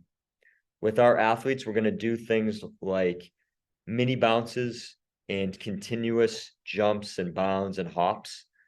With our adults, we're almost always sticking and absorbing the landing. So we'll do things like box jumps, jump squats, lateral bounds. Occasionally we'll do things like hops in and out of ladders. But really with the adult population, rather than thinking about progressing like we would for an athlete, sometimes progressing is just not going backward. It's not regressing. So if we can keep an adult doing the same or similar exercises that in their 50s that they did in their 40s, that's going to be a huge win for us, because we know that nature and all of these changes that are happening are naturally going to have them decline. So if we can even just keep them where they're at and hold on to what they have for a little bit longer, that's a huge win. Number 2 priority is going to be trained proprioception. So we talked about the proprioceptive rich joint capsules that surround all of our joints. The way we train this area is with the first 15 minutes of every training session. And what happens in that first 15 minutes is we're going to go through foam roll, stretch, and warm up. And this is also the stuff that a lot of our adult population is going to want to skip on their own, because they show up to train with you and they're thinking about lifting weights, right? That's why they go to the gym. They're not thinking about things like skipping and moving side to side, shuffles or high knee runs, things that you would see, might bring them back to more of their athlete days. A lot of this stuff is what you would see people doing, warm up prior to a game. But this is really important because we're working in all 3 planes of motion. So we're gonna pick movements that work in the frontal plane, the sagittal plane, the transverse plane. We're also working on balance, stability, coordination, all things that challenge the proprioceptive system and make those things sharp, keep those things sharp in our adults. And then the number 3 priority is mobility. Stay mobile. I know Lee Burton just did a really good job talking about a lot of this stuff, and we use a lot of the same concepts that Lee and Gray use in the functional movement screen. But this was a quote taken from Dan Pope, who's at Fitness Pain Free on Twitter. And he's quoting a study here. He says, "We lose 30% of shoulder mobility over the course of our lifespan, with half of folks over the age of 65 years old having less than 120 degrees of shoulder flexion." And the analogy we always use for this is if you watch people go through the airport, you have the airport screening test. It's that box you stand in, you have to raise your arms overhead. If you watch people go through that airport screening test, you're going to see a lot of people go through, and in order to get their arms over their head, they're going to have to arch at their lumbar spine, move from their lumbar, their lower back. So the way we're going to work on mobility, all kinds of mobility, but particularly overhead mobility, is we're going to train this at the beginning, we're going to train this in the middle, and then also at the end. So at the beginning, it might be things like foam rolling our posterior shoulder and our pec minor, our pec major. Might be doing things like floor slides in the stability part of training. It might be doing things like overhead reaches in the weight room. We're going to mix this stuff in throughout training to try to regain what we're losing. But then also, more important than that, we're also going to just train people in the ranges of motion that they have. So overhead strength for some people that don't have overhead mobility is going to look like things like landmine presses, where we can press and be at more of a 45-degree angle rather than completely overhead, or ring rows or cable pull downs. So things that we can gain strength and train the range of motion that they have, as we also try to increase the ranges of motion on a daily basis. So for us, mobility, I love this quote from Dan John. He said, "If it's important, do it every single day." So again, the first 15 minutes of our training session are dedicated to mobility, and we do that through foam rolling, active stretch, and also through our dynamic warm-up. But every single day, we're going to be working on things like hips, thoracic spine, shoulders, cervical mobility, and ankle mobility. So addressing it at the beginning, then when we get out into the weight room, we're always going to do everything full range of motion to make sure that we can keep those gains in mobility and try to make them stick.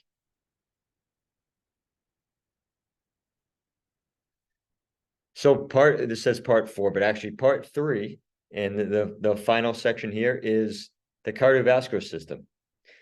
This is really important because as much as the muscles and the connective tissue, as much as of those declines, is going to have a really big impact on the adult training population. Ultimately, what tends to kill people and what tends to be their final demise is issues with the cardiovascular system. So some of the changes that we see in the cardiovascular system through the natural aging process is we're going to see a stiffening and thickening of the arteries. And that's going to cause an increase in blood pressure, particularly the systolic or the top number of blood pressure. There's also going to be an increase in thickness of the chamber wall of the heart. And that's a really big deal because as the chamber wall increases in thickness, there's going to be a decrease in the amount of blood that can actually fill up the chamber, which means that less blood is going to be sent to our body and to our muscles with each beat. And there's also going to be disruptions in the electrical systems of the heart. So much like I talked earlier about the disruption between the signals that your nervous system sends your muscles, there's also going to be disruptions in the signals that your heart sends, which is going to cause things like arrhythmias and irregular heartbeats, things that we see cardiovascularly, a lot of these changes that are going to go on. What that relates to in terms of training or functional changes that are going to show up, there's going to be a decrease in the max heart rate. So we actually see that some of your older adults won't be able to get their heart rate as high, which is important because when we're thinking about the window that we're able to train in, if you think about max heart rate's the ceiling, it's like we're lowering that ceiling. So there's a decreased capacity for how hard or how fast an older client's heart can actually function. There's also going to be decreases in cardiac output, which is the amount of blood that is pumped to the body with each heartbeat. And there's going to be a decrease in aerobic capacity, which is the amount of oxygen that our body uses with each beat. What this really means is that these changes are going to make everything more difficult for an older client. So activities that they used to do as a younger athlete, for instance, a really common one we hear about all the time is, hey, I used to be able to run up that flight of stairs and I'd feel completely fine. Now I walk up that same flight of stairs and I'm huffing and puffing, I'm out of breath. Everything becomes a little bit more difficult with age because of some of these changes in the cardiovascular system. In terms of what this relates to injuries or illness in this case, a lot of the really common effects that we see our adult population present with, things like high blood pressure and high cholesterol, heart disease, which is the number one killer in the United States, I believe, type 2 diabetes. All of these sicknesses and illnesses are related to changes in the cardiovascular system. The good news is that we can make a huge effect. We can have huge positive effect just by doing some things in the weight room. So let's check out 3 ways to train the aging cardiovascular system. The number one thing we can do is don't allow your adults to skip conditioning. I talked earlier about adults are going to want to skip those first 15 minutes, which are hugely beneficial. They're going to want to skip foam rolling, stretch, and mobility. And they're just going to want to get into the weight room and start lifting weights. They're also going to want to skip the last 5 or 10 minutes when we do our conditioning. But conditioning is really low-hanging fruit, which means that we don't have to do a lot of it to get a huge return on investment. And this was a tweet from Peter Attia. Peter Attia is another guy, if you're not familiar with, he's an American researcher and author, and he has a podcast, but really smart guy that I highly recommend you follow. He's quoting a study here. It says, simply bringing your VO2 max from low to below average is associated with and actually it's cut off, but it's associated with a huge reduction in all-cause mortality. And then even advancing that a little bit further, when you go from low to above average, the risk decreases by 70%. So you think about that in terms of return on investment. just getting someone from below average, the lowest cardiorespiratory fitness to below average has a huge benefit.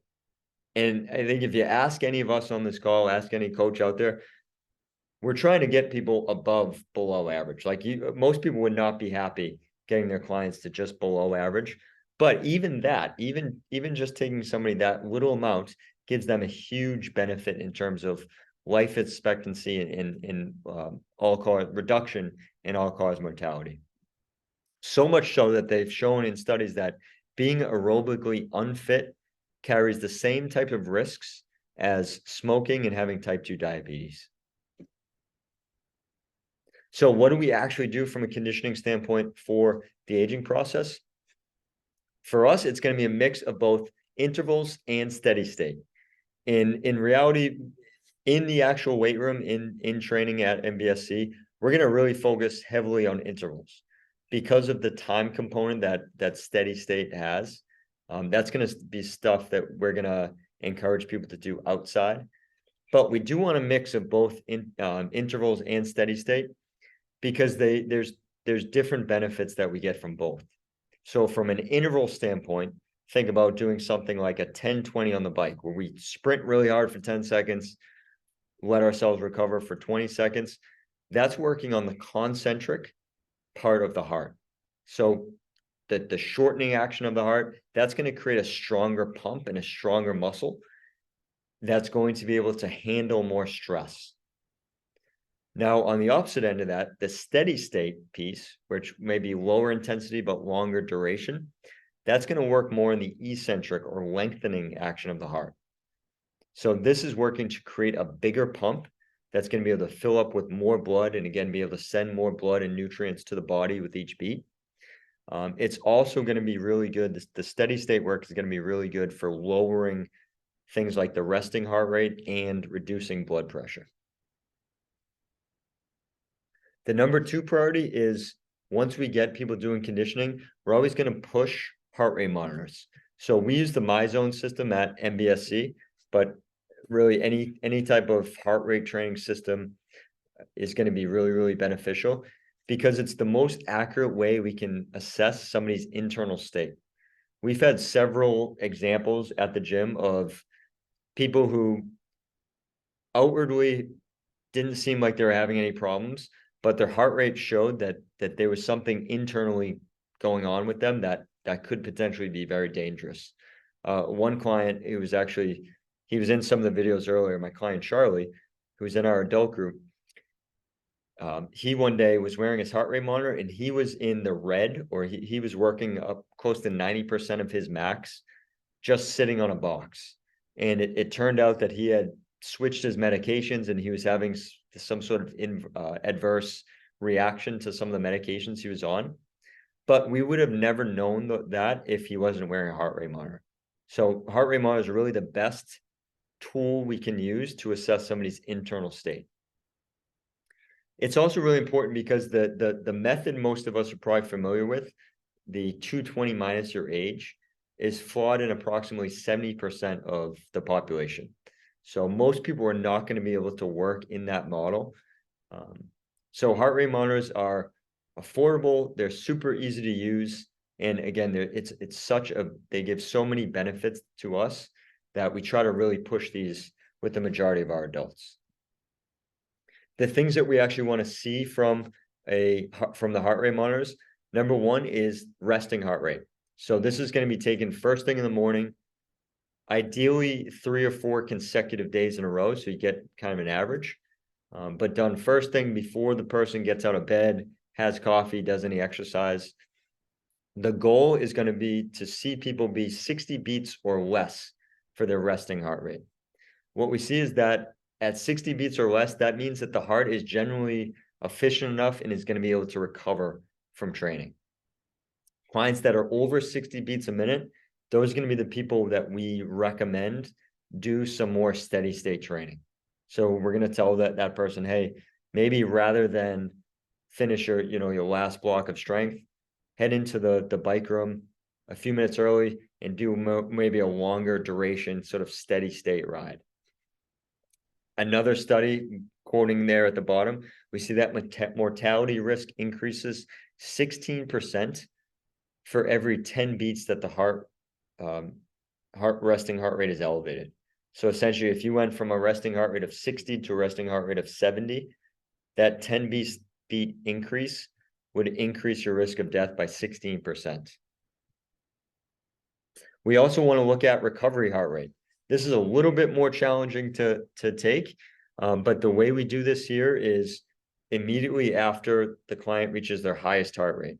So for us, it's usually something like a 2 or 3 mile ride on an assault air bike.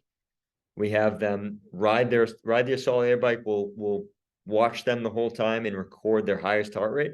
And then as soon as they hit their target distance, in this case, it'd be 3 miles, we shut off the bike and we just watch how quickly the heart rate drops. And we record how quickly they drop at 30 seconds, how quickly they drop at a minute, and then 2 minutes. And from that, we can gauge a lot of really good information. The goal is to be 25 beats, a drop of 25 beats in the first 60 seconds, and then 50 beats over the first 2 minutes.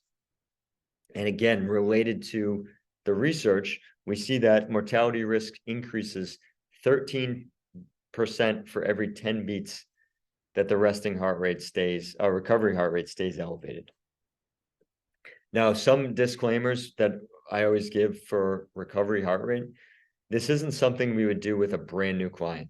So anyone that we have ride a 3 mile bike on the assault bike has typically trained with us for a couple months. They're familiar with the bike. They've done lower duration interval training before, because we want to make sure, because this is such an intense effort, there is some risk that we don't want to give with new or really unfit clients. And then occasionally we'll test their recovery heart rate, but more day to day, what we're going to do is heart rate intervals. So this is where we'll pick some type of programmed work. For instance, the example I gave here in the video you see in this example is our client Rob. He's doing a 0.3 mile sprint, which for Rob is around probably 42 seconds. So he's going to sprint until he reaches 0.3 miles.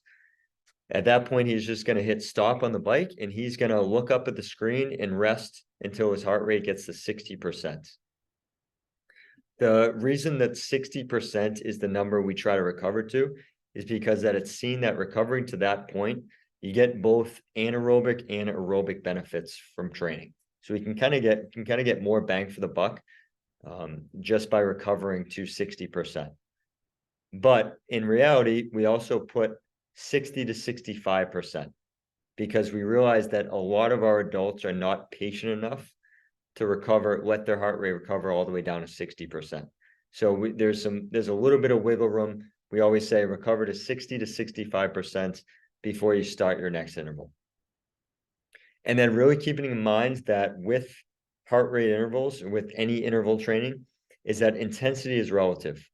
So we're always trying to talk to our coaches in order to establish a range of clients. We want to know what a good speed is for maybe a 50-year-old male versus a 70-year-old female versus maybe a 19-year-old high school basketball player. Those are all going to be very different. So it's important to get a range so that you can prescribe approximate intensities and know what's going to be a good intensity for, depending on who you're working with. And then really thinking about progressive increases. So we talk all the time about, in the weight room, the concept of progressive resistance exercise, adding little bit increases in weight over time can really get people strong. Really adding 1 or 2 RPMs on something like an assault bike can make a huge difference in people's conditioning over a long period of time. So kind of slow and steady, small increments over time, done consistently, people see really big improvements in this.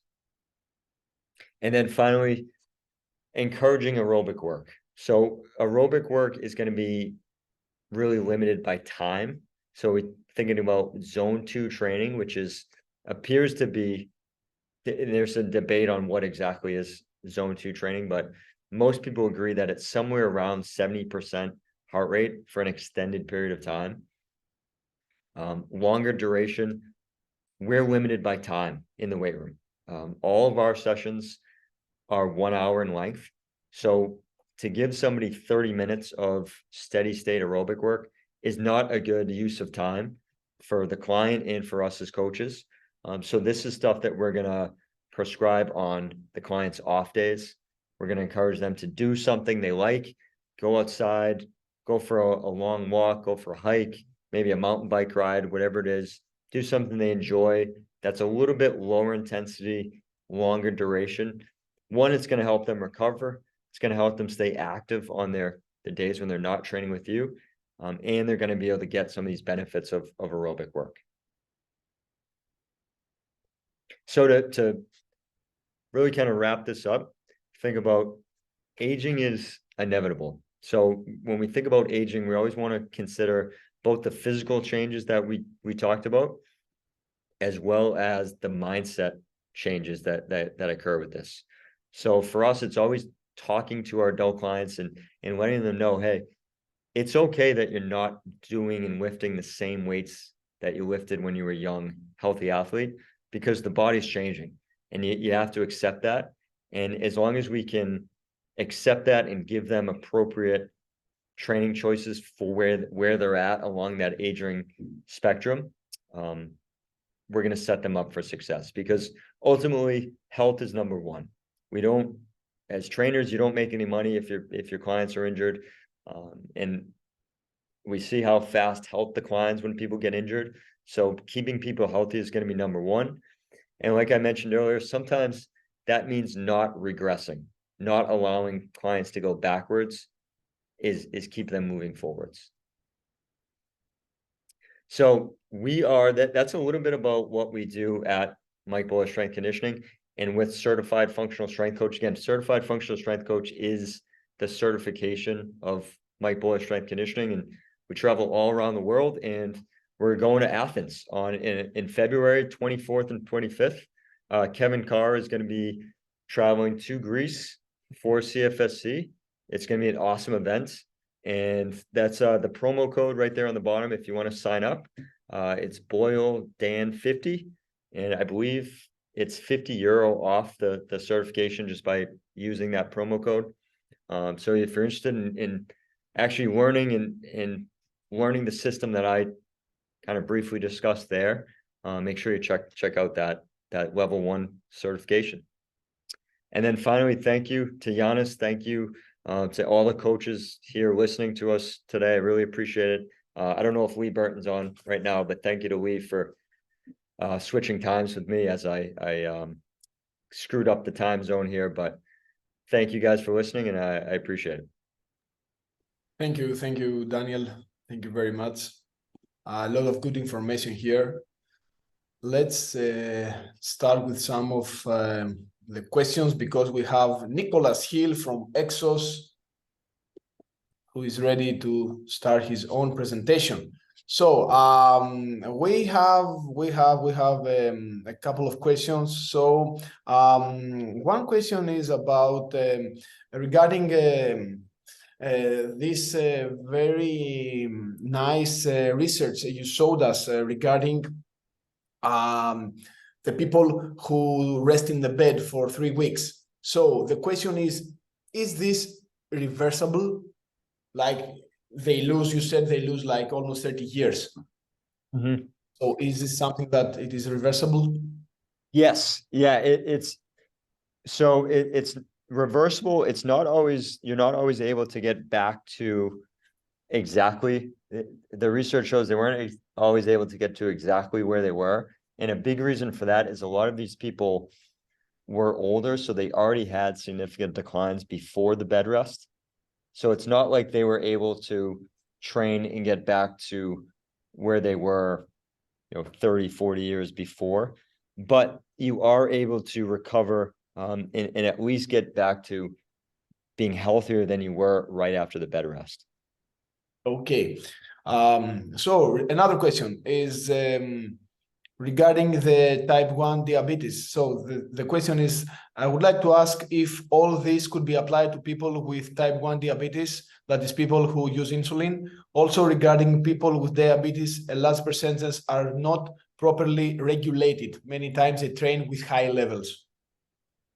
Yeah, so the diabetes type 1 is a little bit difficult because it refers more to things that the client might actually be born with. But we do know that exercise and diet, of course, is extremely important for all types of diabetes, type 1, type 2. It's one of the most important things you can do to regulate insulin levels in the body is training. So we have a lot of clients that are able to manage their insulin significantly better with training.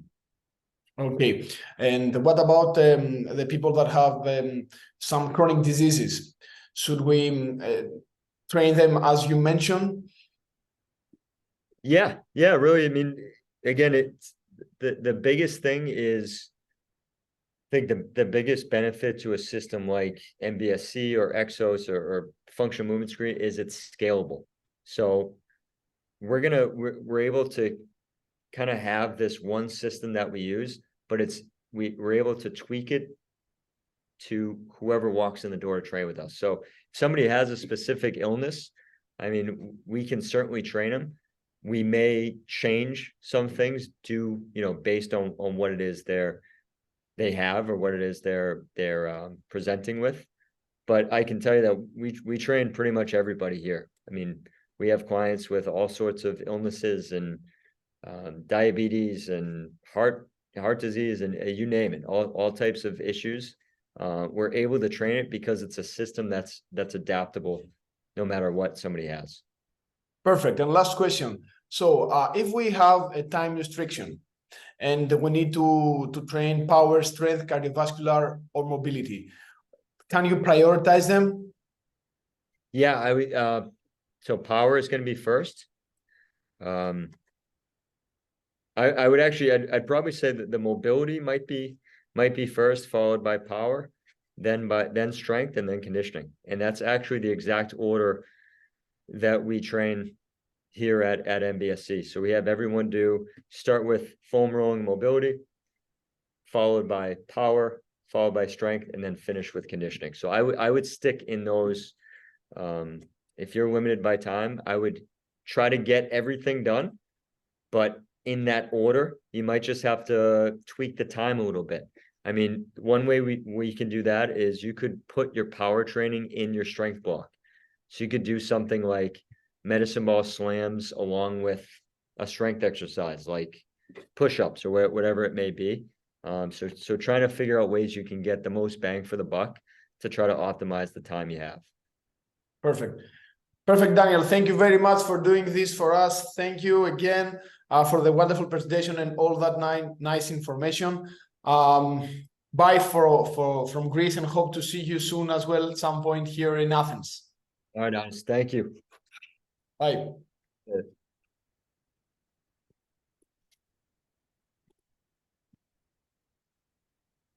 Hello, Nicholas. And sorry to let you wait.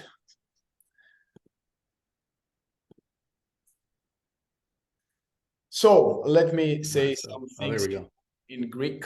Give me 1 minute. Let me make a small introduction.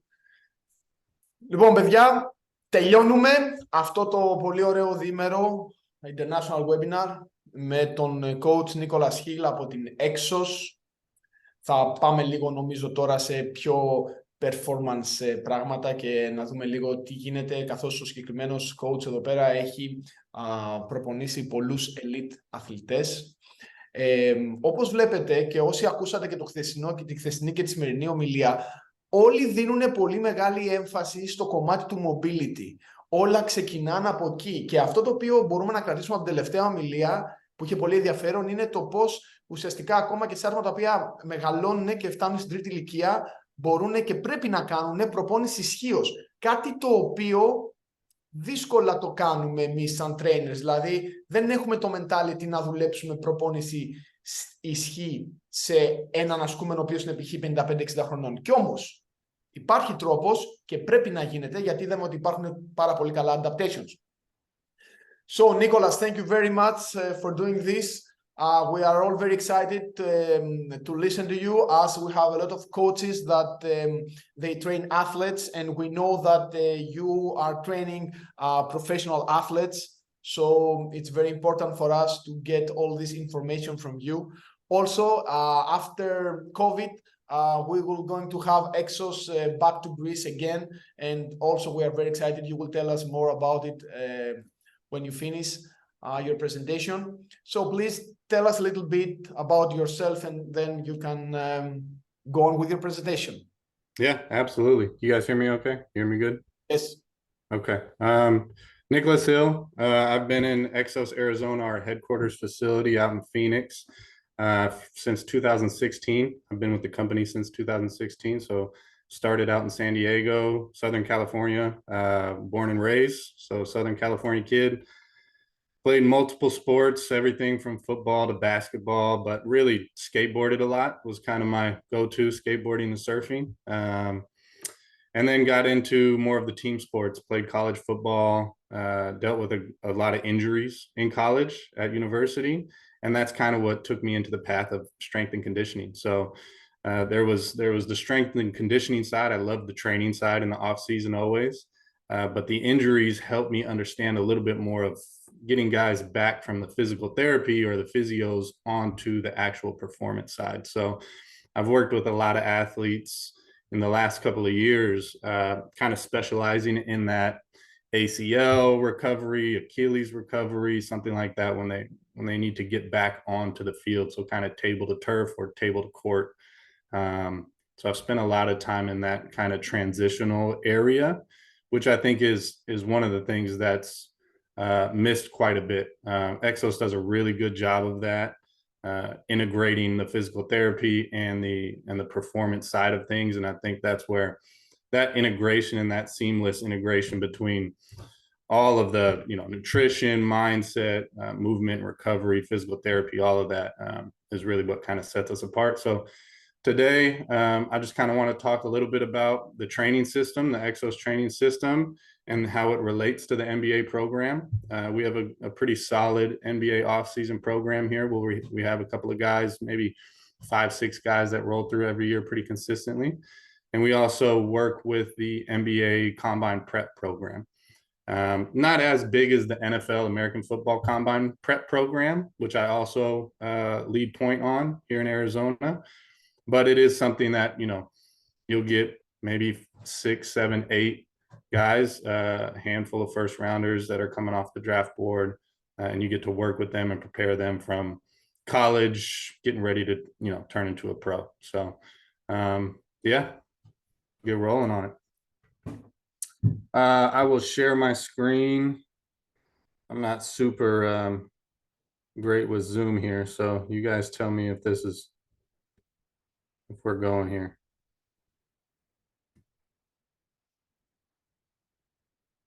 How's that?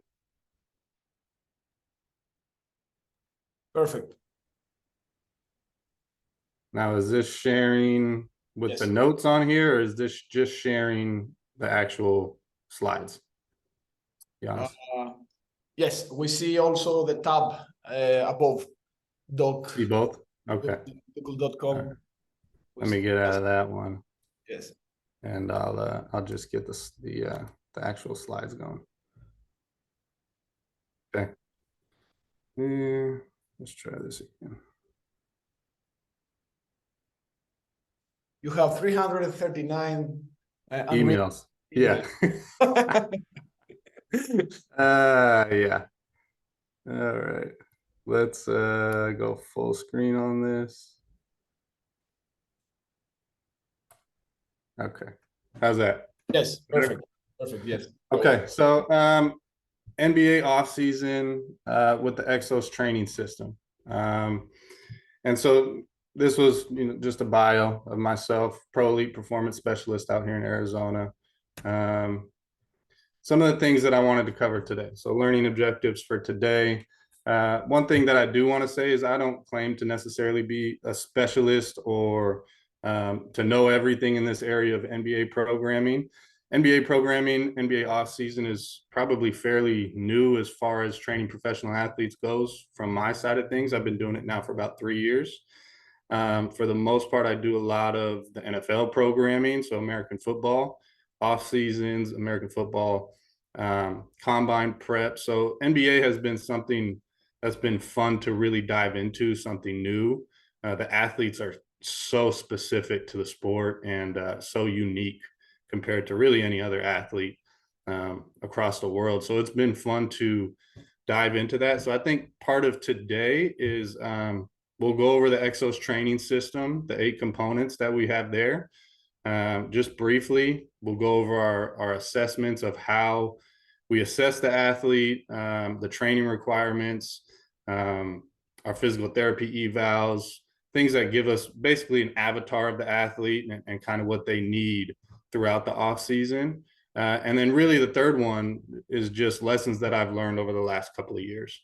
And not just that, but things that I would like to take into the next off season. So I think the goal of this presentation is just introduce you guys to the training system and then maybe grab a couple of nuggets along the way of things that I've picked up working with the NBA guys over the last couple of years. So we'll jump into the EXOS training system. Today, we're focusing more on the training itself, but I think it's important. We touched on it a little bit earlier, the seamless integration that EXOS has across all pillars. We focus heavily on nutrition. We have a dietitian on staff, in-house, that will take guys through evaluation processes and weekly checkups. We do a lot of mindset work. We have sports psychologists that come in and work with our athletes. Sleep is obviously, one of the biggest things that we've started to really dive into over the last couple of years of how important sleep is. And then, wearables, we've messed around with some Aura rings and Whoop bands. So this is the EXOS training system is kind of what we're talking about today. But I think it's important to kind of see the full picture of all the variables that are going to affect the athlete in the off season.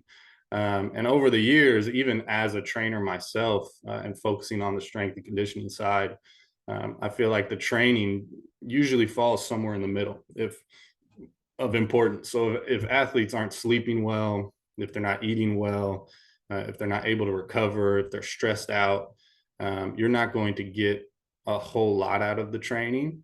So I think a lot of that is how you assess kind of the things that are the systems that are already in play, but also athlete and coach communication. So building relationships with your athletes is something that I pride myself on, because they're going to talk to you like they would, a best friend, or, a lot of the times they're psychologists. So, I think we play psychologist and coach kind of the same role, especially when you're with guys for, a good amount of time and you really get to know them as a person. So understanding those aspects and variables is super important. And I didn't want to just pass over that. But today, again, we'll talk more about the actual training side. The 8 EXOS, the 8 components of the EXOS training system are pillar prep, movement prep, plyometrics, movement skills, medicine ball, strength and power, ESD or conditioning, and then regeneration recovery. Some of you have maybe gone over these before or know these from maybe a mentorship prior. So I'll just kind of go over these briefly and how I see them in the training program. And then we'll dive a little bit more into the specifics of which components I'll use with my NBA guys in the off season.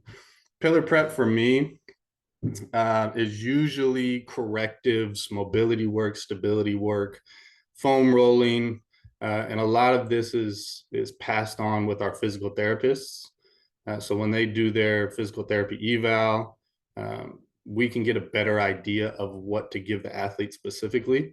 The great thing with the NBA program, because it's usually a little bit of a smaller group, you can really get pretty specific with each guy and their corrective work.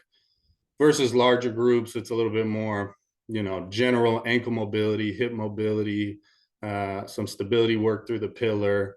And then maybe depending on, if the sport is baseball, you're doing a lot of scap work and shoulder stability. So there are some general things that will fall into the pillar prep, but because NBA is usually smaller groups, I have guys, 2 or 3 guys in a group, sometimes one-on-one. We can get pretty specific with the correctives that are passed over from the physical therapists. Movement prep is a little bit more specific to movement of the day. So movement prep is really when we get moving, and the patterns that we're going to be doing in the movement skill session. So if it's an acceleration day, if it's a linear speed day, movement prep is going to mimic what we're getting into and be integrated into the movement skill of the day.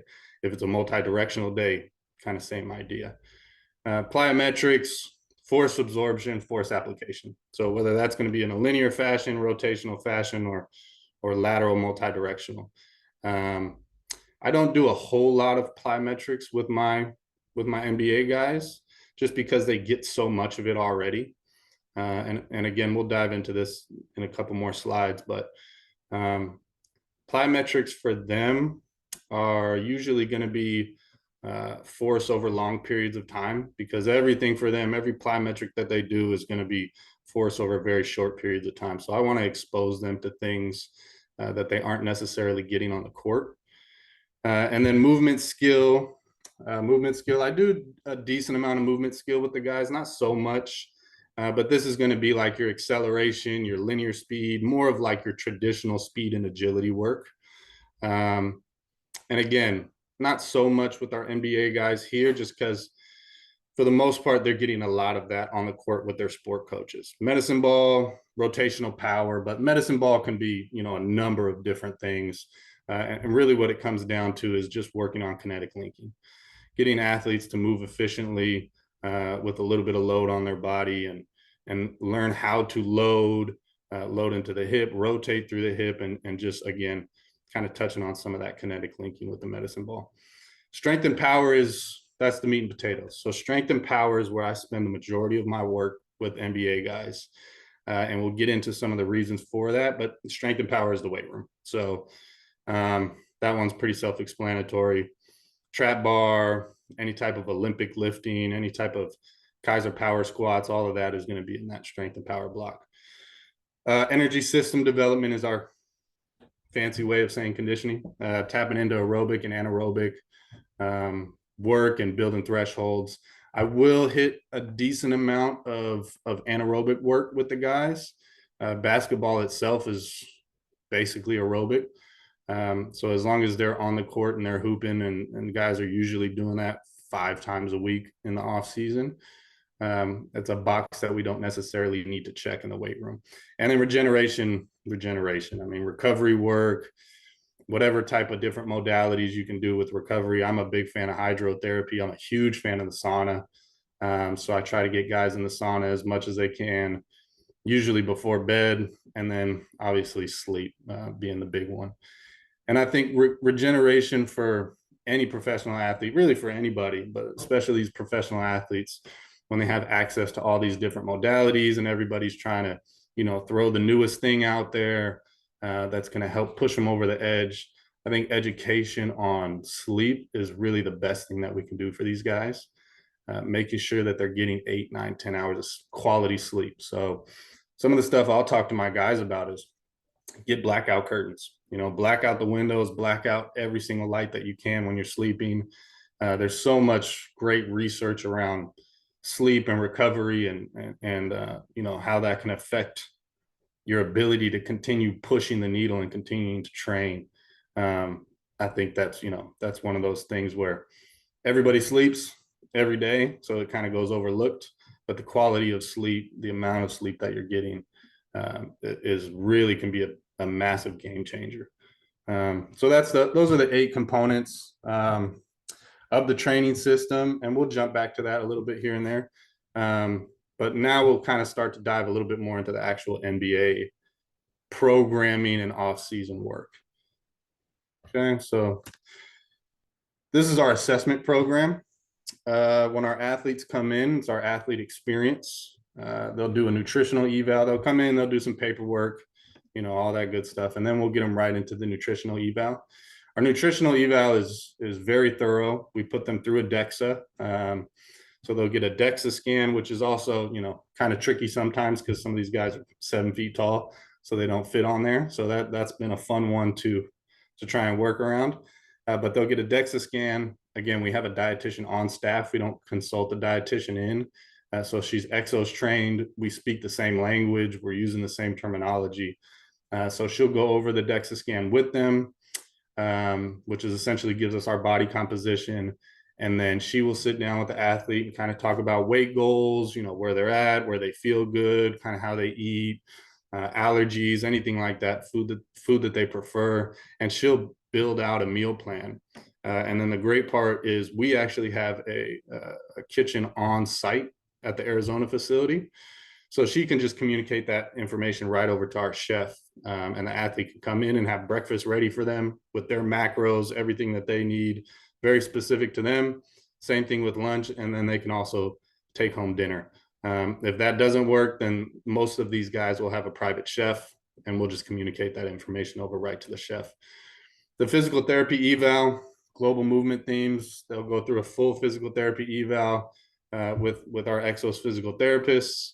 And most of the NBA guys will have similar things going on: tightness in the ankles, tightness in the hips, you know, lack of mobility in the T-spine. A lot of the guys have, you know, lower back issues. So it's a matter of, you know, pelvic control and pillar strength. So those are some of the main, very kind of general things that NBA guys will have from a corrective standpoint. But we can really deep dive into that eval process and help make the program a little bit more specific and individual to them. And then our VALD profiling. So VALD profiling has been awesome. We have force decks. We'll do a jump profile on the guys, which will give us, you know, how they're loading into the ground, how they're exploding into the ground, what type of force, what kind of time that they are, what kind of force they're using over time, if they have any asymmetries in their loading profile. And then we'll also do a NORD board, just kind of test hamstring strength, posterior chain. And then we will also do the force frame where we're checking abductor adductor strength. The NORD board and the force frame are kind of checkpoints, as well as the force decks. So I will jump my guys pretty regularly. And there's a few different tests that you can do on the VALD force decks to where you can check readiness. So I'll have guys come in and do a readiness hop test pretty regularly, especially when I know they had a longer day at the court in the morning. And then the athlete coach consult. I mean, this is huge. And this kind of jumps back to what I was talking about, getting to know your athlete. The athlete knows their body way better than we do. They know how they feel on the court. You know, a lot of them at this point in their career are very self-aware of what they need and how they feel over the season, when they feel good, when they don't feel good, what they were doing. So just having that conversation with them and being very open to that, and not necessarily trying to push some specific type of training into the program because that's, you know, what I believe. You know, I love the trap bar personally. I love the trap bar. I love sleds. But if an athlete hates both of those, you know, I'm going to find a different way. I'm going to be creative and trying to build lower body strength, and maybe trying to, you know, do different things so that they're more bought into the program. Athlete adherence and them being bought into the program and driving intent is really where you're going to get the biggest bang for your buck. If you could have the perfect program written up, but if the athlete isn't bought into it and they're not, you know, driving intent during the exercises, during the movements, then you're not really going to get the same type of training effect. So that's a huge one, getting to know the athlete, letting them be heard, you know, let them understand that, you know, you're here for them and you know, you want them to get better in the off season, and you understand that, you know, this is a business decision and that they're here to get better so that they can go play at the highest level. So that's our athlete experience. That's our eval. And then that helps us really build, again, the program to be very specific to them. So I've highlighted some of the areas that I focus mostly on with our NBA guys. And this can switch up, the more I get into the coaching game, the more I give the annoying answer of it depends with a lot of questions. I remember very early on in my coaching career when I would ask veteran coaches things and they would always give me the it depends answer. It would, it drives me crazy a little bit, but it really does. I mean, it's very dependent, but I can speak generally to the NBA offseason, at least here in Phoenix with the guys that I've worked with. And it's pretty regular across all of our facilities and kind of how NBA guys, basketball guys in general handle their offseason. The training and the weight room specifically for basketball guys is a little bit different than some other sports. So an example of that is NFL or American football. American football, kids are in the weight room, I mean, in early years of high school, in middle school and grade school. So the weight room and the strength part of things are integrated into the culture of that sport. That's not necessarily the same with basketball. Basketball is much more, how much position work are you doing? How many shots are you getting up? How often are you on the court with the ball in your hand? And so that kind of guides the off-season program to where it's a little bit different from any other sport, NFL specifically. So that being said, most of the guys will do 2, sometimes 3 hours on the court in the morning working with the position coach. And then they take about a 2-hour break, get some lunch, and come into EXOS, and they lift in the afternoon. They do a second session in the afternoon. So we're getting a tired athlete a lot of the time. There have been some guys that I'm able to talk to. Darius Baisley was one of my guys. He's with the Brooklyn Nets now, who I was able to talk to into waking up early enough to come and lift beforehand. So we would get a little bit more energy from him in the morning. We were able to kind of tap certain things at certain points of the program where I knew the weight room needed to be a little bit more of the focus than the actual court work. And then that flipped as he started getting closer to season. So understanding the need of the athlete and the requirement of the athlete and what they're doing throughout the day is super important. If they're checking a box somewhere else, then they don't necessarily need to come to the training program and check the box again. So we'll go through pillar prep, corrective work that's been passed on through the PTs. Sometimes I'll spend a little bit more a little bit more time on pillar prep. The great part about being at this facility is a lot of the times guys will come in and get a full physical therapy session. So I don't need to spend as much time on the pillar prep. They'll get all of that done with their physio for about an hour before the session. But if they don't, they come in and we will go through their specific corrective list. We'll go through a lot of the time ankle mobility, like I said, with basketball guys, it's ankle mobility, hip mobility, trunk stability, and then some level of isometrics or eccentrics, just kind of prepping the tendons. And again, just tendon health. And we'll dive into that a little bit more in the next slide. But movement prep will really just get them moving, get them going, work on little things. Overall coordination is a big one.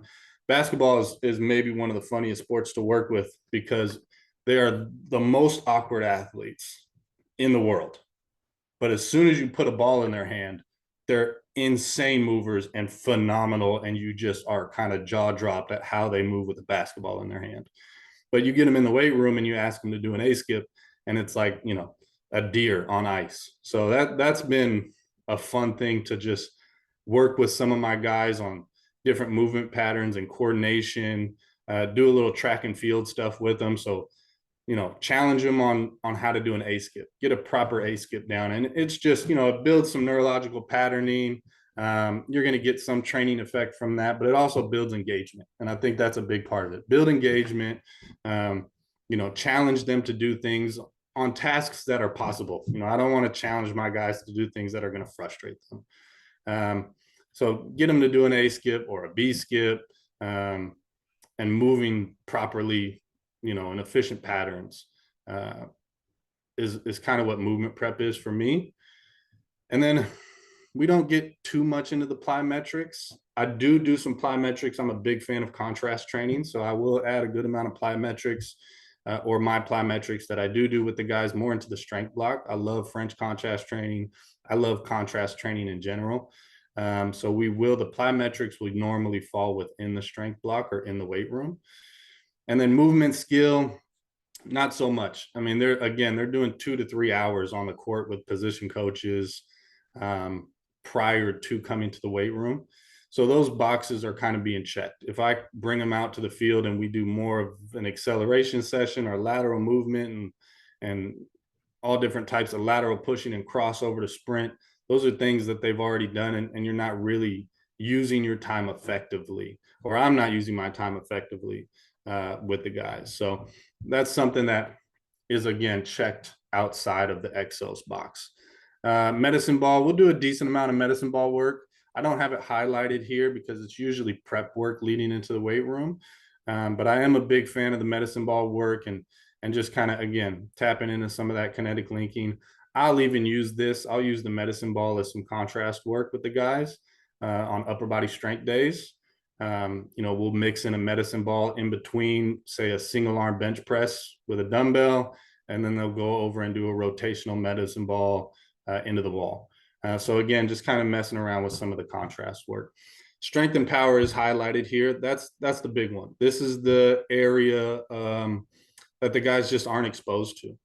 I've had NBA guys. I had Jalen Williams from OKC this past offseason, and he said the first time that he was ever in the weight room and touched a trap bar was his rookie year. So it's just not something, again, that these guys are exposed to. The training age in basketball is usually a lot lower than the training age in most other sports. And I think that's just because, again, that's part of the culture. The culture is get your shots up. Kobe was great because he spent extra time, shooting a million extra shots than everybody else. So it is starting to change a little bit, kind of the culture of being in the weight room a little bit earlier in their career. And that's definitely something, the education part of things that we're trying to, build in and letting guys know that getting stronger doesn't necessarily mean that you're turning into a bodybuilder or a power lifter or an Olympic lifter. It's helping, it's helping with your game, but it's also creating longevity. So if you can get stronger and you can stay healthy, and then you stay on the court for an additional 2, 3, 4, 5 years in your career because of that, then that's a win. And I think that's the way that I kind of frame it to the guys that aren't necessarily fully bought into the weight room stuff yet. But that being said, the strength and the power is pretty simple, which is tough because, a strength coach, you want to be creative.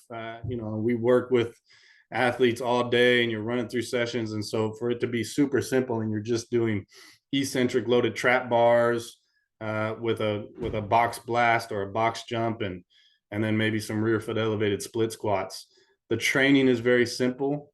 The movements are simple, but that's what they need. They need simple. They don't need super complex movements, especially super complex movements at heavy loads. I do love doing some total body movements. I really enjoy doing, as long as the guys have the shoulder mobility for it and they're moving in the right patterns, I will do some close grip snatches with the barbell. I like the linking of the system, the pure stability through the shoulders, the timing, the trunk stability, and then you get a little bit of snap from the hips as well. So you're getting some explosiveness there. And then again, it's a little bit of a challenge for the guys. So again, tapping into some of that coordination and building different patterns under load is something that I like to challenge the guys with, and I've seen a lot of engagement with as well. But really it's simple, get them a little bit stronger, help the tendon strength. So really tapping into tendon strength, a lot of eccentrics, a lot of isometrics, and then just pretty general, lower body push, lower body pull. If you add a little bit of strength to the system and then send them back to the court stronger and more powerful, then they're going to be a better basketball player. The ESD component of it, again, not so much because they're getting so much of it on the court. I do like to tap in a little bit more into the anaerobic work. So we'll do some repeat sprints. I feel that, and then some of this is, just personal experience. But I feel like when we hit some level of anaerobic work twice a week, and this is, you know, feedback from the guys, kind of what I've seen them doing on the court. They're able to be more explosive throughout their workout for longer. So they've kind of filled the bucket from an aerobic standpoint. You know, so if we came in here and did more aerobic work, we're not really, again, spending our time super efficiently. So just throwing in some Versa sprints. So we have Versa climbers here, and doing some 8-second repeats with a 45-second recovery, or even a full minute recovery, and doing 10 to 15 of those will help build up some of that repeat sprint ability. And then it just makes them more explosive. They notice it on the court to where they're a little bit more explosive in the beginning of the workout and all the way through the end of the workout. So just trying to tap into some of that energy system development, some of that ESD work, and just kind of raise the curve a little bit more on that anaerobic side, because that aerobic base is already, you know, it's already built in, it's already there. Earlier in the off season is definitely down a little bit more, but they're going to get that on the court with the sport coaches. And then regeneration, we talked about that. This is something that I just educate the guys on, especially when they're training so much on the court and they're doing so much, you know, they're beating themselves up year round. Really, I try to get guys that I have a good relationship with now to take at least a month off of the court after the season, so they're not banging themselves up again. If they want to go down and spot shoot, then that's great, but try and give your body a little bit of a rest for at least a month, ideally 6 weeks, if they can, kind of depending on when their season ends and, you know, how deep they go into the playoffs and whatnot, and kind of where they are in their career, obviously. But recovery, try and get off of your feet a little bit at the end of the offseason, or at the end of the season. And let's focus a little bit more on areas that you weren't able to focus on in season. So just kind of building a little bit more of a strength base. So that's kind of, those are the components that I use within the EXOS training system. And let's jump to this next one. So this is basically what we just talked about, kind of how I dive into the pillar prep a little bit more, the movement prep, and then the strength and power, which is typically where I spend the majority of my focus with my guys. So examples of programming. These are just kind of general programming takeaways over the last couple of years, and then some ideas kind of going into next off season of things that I want to do or add in. Again, this is, you know, I've been doing this for a good amount of time with professional athletes, but basketball is probably my newest group of athletes, so I'm still learning along the way. What I do love doing is going out to a lot of those sport coach practices, so where they're actually down on the court and just watching them move. I think that's one of the best things that you can do as a performance coach, is see the athlete actually move within their sport. I think it gives us a better understanding and just kind of reminds us a little bit of, you know, what the goal is. It's very easy to get stuck in the weight room, and this is what we do and this is what we're passionate about. And I think sometimes that can work against us, and all of a sudden we're training these guys to be weight room heroes. But when the actual goal is for them to be, you know, whatever the sport is, NBA, tennis, track and field, football, whatever it may be, it's always a good reminder to get out there and actually watch them play their sport. So general takeaways: low training age. We talked about that a little bit. Just part of the culture. It's usually not something that they're doing very much of at a young age, is being in a weight room. This is Jalen Williams right here, a picture of him. And then that's Baisley in the background. But again, Jalen, I mean, he's a freak athlete, just phenomenal athlete, super strong, which is crazy that he didn't spend very much time in the weight room. I think I had him hitting a trap bar, over 500 pounds. He was sitting on the trap bar, and it wasn't elevated very much. I usually elevate the trap bar just a little bit for the guys, just because of some of the angles that they need to get into. But I mean, he was throwing 500 pounds around on a trap bar, and he just started lifting maybe 18 months ago. So a lot of that strength and that plyometric ability and that elasticity is built on the court in the sport. And so again, the weight room just kind of serves as build on some of that a little bit, yes, help with that performance side of things and try and kind of give them a little bit more of an advantage from a quickness standpoint or an explosive standpoint, but also just longevity, trying to keep them healthy. You know, I mean, we all know how important it is for tendon health to be loading tendons eccentrically, isometrically, and then you see a lot of these tendon injuries and soft tissue injuries with these guys. So just trying to keep them healthy, really, especially at this stage in their career. So low training age, keep things simple. You know, you don't have to be, there's always that balance, and I have it down there at the bottom point, the balance of creativity and simplicity.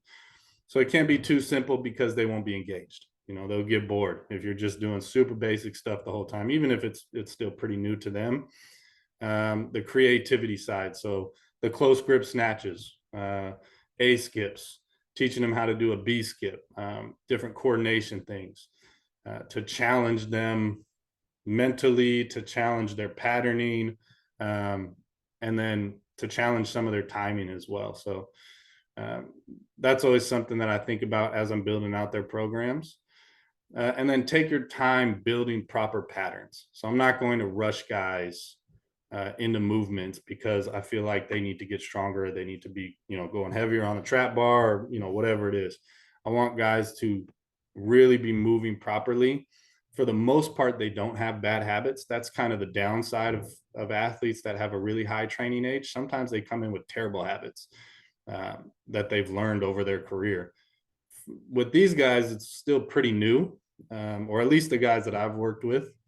They're new movements, so you can take time to really build in new patterns, proper patterning, really good habits. And I do a lot of that with eccentrics and isometrics. So slowing things down, especially in the beginning and early on in the off season, because then you're tapping into the building patterns. You're obviously tapping into tendon strength, tendon health, and then you get, with those eccentrics, you can get a good hypertrophy effect as well if the guys are trying to put on a little bit of muscle. Tendon health, having there, I've been kind of jumping back and forth to that. That's a big one with the NBA guys. So a lot of them come in with patella tendonitis. They got knee issues, a little tendonitis in the Achilles. So making sure that we're hitting a good amount of isometrics and eccentrics with them, loaded eccentrics, just to help with some of that tendon health. Most of their time in physical therapy is spent working mobility and soft tissue work, and they will do some corrective patterning, but usually the isometric eccentric work falls under the strength side of things with me. I love isometrics. I really am a big fan of those extreme isometrics. If I can get guys, and this is something that you got to build into, but if I can get guys in a split squat for 90 seconds to hold even just body weight for 90 seconds, I mean, that's something that's very challenging for them. And, you know, isometrics, those long isometrics, extreme isometrics are a lot harder than they look, even just body weight. So that's something that I do a good amount of.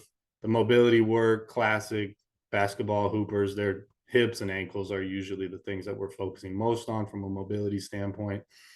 And then again, the creativity and simplicity. So always trying to balance those two things. Jump into a video here I have of Chandler Hutchinson, who was a first rounder for the Bulls. He's getting ready to go into the G League, or actually might be end up in the European League, but just get strong. I mean, this is a simple one. We'll see if the video plays.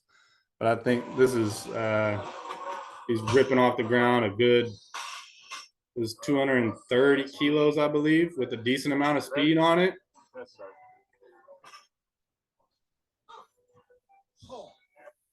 I mean, it's simple, but that gassed him up. He was super excited about that. That's something that we've been working on, and that's going to be a little bit more of a concentric load or a concentric phase. And this is later on in the training. We've been going now for probably about 8 weeks at that point. So building into that was a lot more eccentric work, slower patterning going down, lighter weight, just getting him in proper positions. But yeah, I mean, even with him, he's got some ankle mobility issues. So I just elevate the box a little bit so he can get into a little bit more of an advantageous position with the load. And you still get that stimulus of 230 kilos on the bar that he's, ripping off of those boxes. So challenging them in the weight room and getting them bought into the weight room so that you can drive intent is really, like, you know, one of the biggest things that you can do with any athlete, I think. And then just the assessment process, understanding the requirements of the athlete, understanding the requirements of the sport, and then applying the EXOS training system to it. That's kind of the cool part. And I'll jump right here. Oh, we'll jump to the back to the learning objectives. That's the cool part about the EXOS training system, is if you have a really good understanding of the EXOS training system and the 8 components, then you don't necessarily need to be a sport coach. Again, I don't specialize in basketball. I understand the game. I watch the game. I'm a fan of the sport. But if you understand the training system, and then you take a look at the sport itself, and you can understand the requirements of the sport, you can understand the requirements of the athlete with an assessment process, then plugging those needs now and building that program off of the EXOS training system just really allows you to build a very comprehensive training program. And that can transfer over to any sport. So I know we're talking mostly about basketball here, but I mean, I've worked with track and field athletes, worked with volleyball athletes, soccer or football athletes, American football, and it really just all builds off of that foundation of the EXOS training system. And then just understanding the sport, a little bit more the requirements of the sport, and then the requirements of the athlete and the needs of the athlete. So first objective, I think we did a good job of covering the system itself, how we assess our athletes and kind of put them through that athlete experience and understanding what they need. And then just kind of programming examples and lessons I've learned over the years, you know, working with the NBA guys and basketball guys. So that kind of sums it up. I would love to take any questions, but before we do that, we just want to let you guys know that we are coming back to Greece. We'll be doing a phase 1 mentorship in 2024. We're trying to lock down some dates right now, so I don't want to throw any dates out just yet, but they will be coming. We will definitely be out there in 2024. And then we will have a code right here that you can scan. And then with this code, you'll be sent a notification once we do lock in the dates, and you'll get a nice little discount off of the phase 1. So if you guys want to do that, and then Giannis, if you want to open it up to any questions, I'd love to dive into that. Thank you, Nicholas. A lot of good information here, and we already have some questions for you. So the first question is, some players finish their season early because their team didn't make the playoffs. Some play in the playoffs until May and others go to the finals. How does the periodization and programming of strength power changes according to these circumstances? Do we focus more in a specific area? Yeah. This is, I mean, I'm always, my belief in off-season training period is time is the biggest asset that we have. So the more time that I get with an athlete, usually I'm going to spend a little bit more time in a general strength phase, in a very much in like a more of a deloaded corrective phase, especially with the NBA and how long their season is and how much they get beat up. I'm going to spend more time trying to let them recover and build a nice level of foundational strength.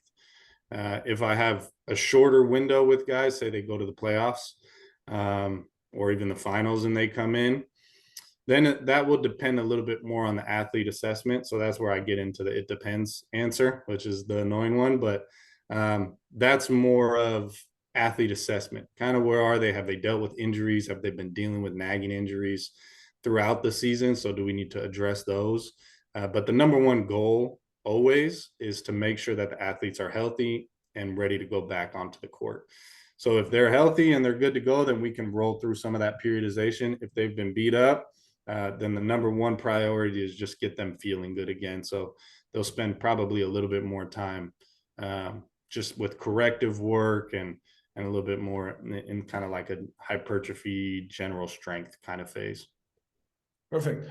So another question is how you keep track of your athletes' programming, and if you use any type of sheets that the athletes fill out as they do the workout.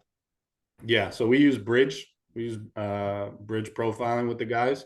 So they put all of my programming is built into bridge.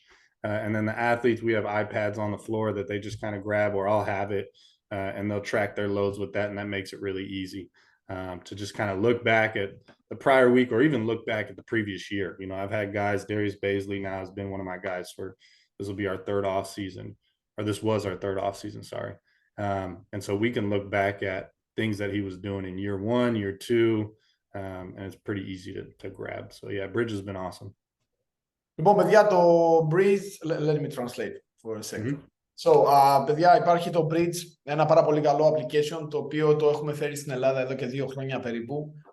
Θα σας στείλω όλους ένα link στο email σας για να μπορέσετε να κάνετε registration και να πάρετε κάποιους μήνες δωρεάν.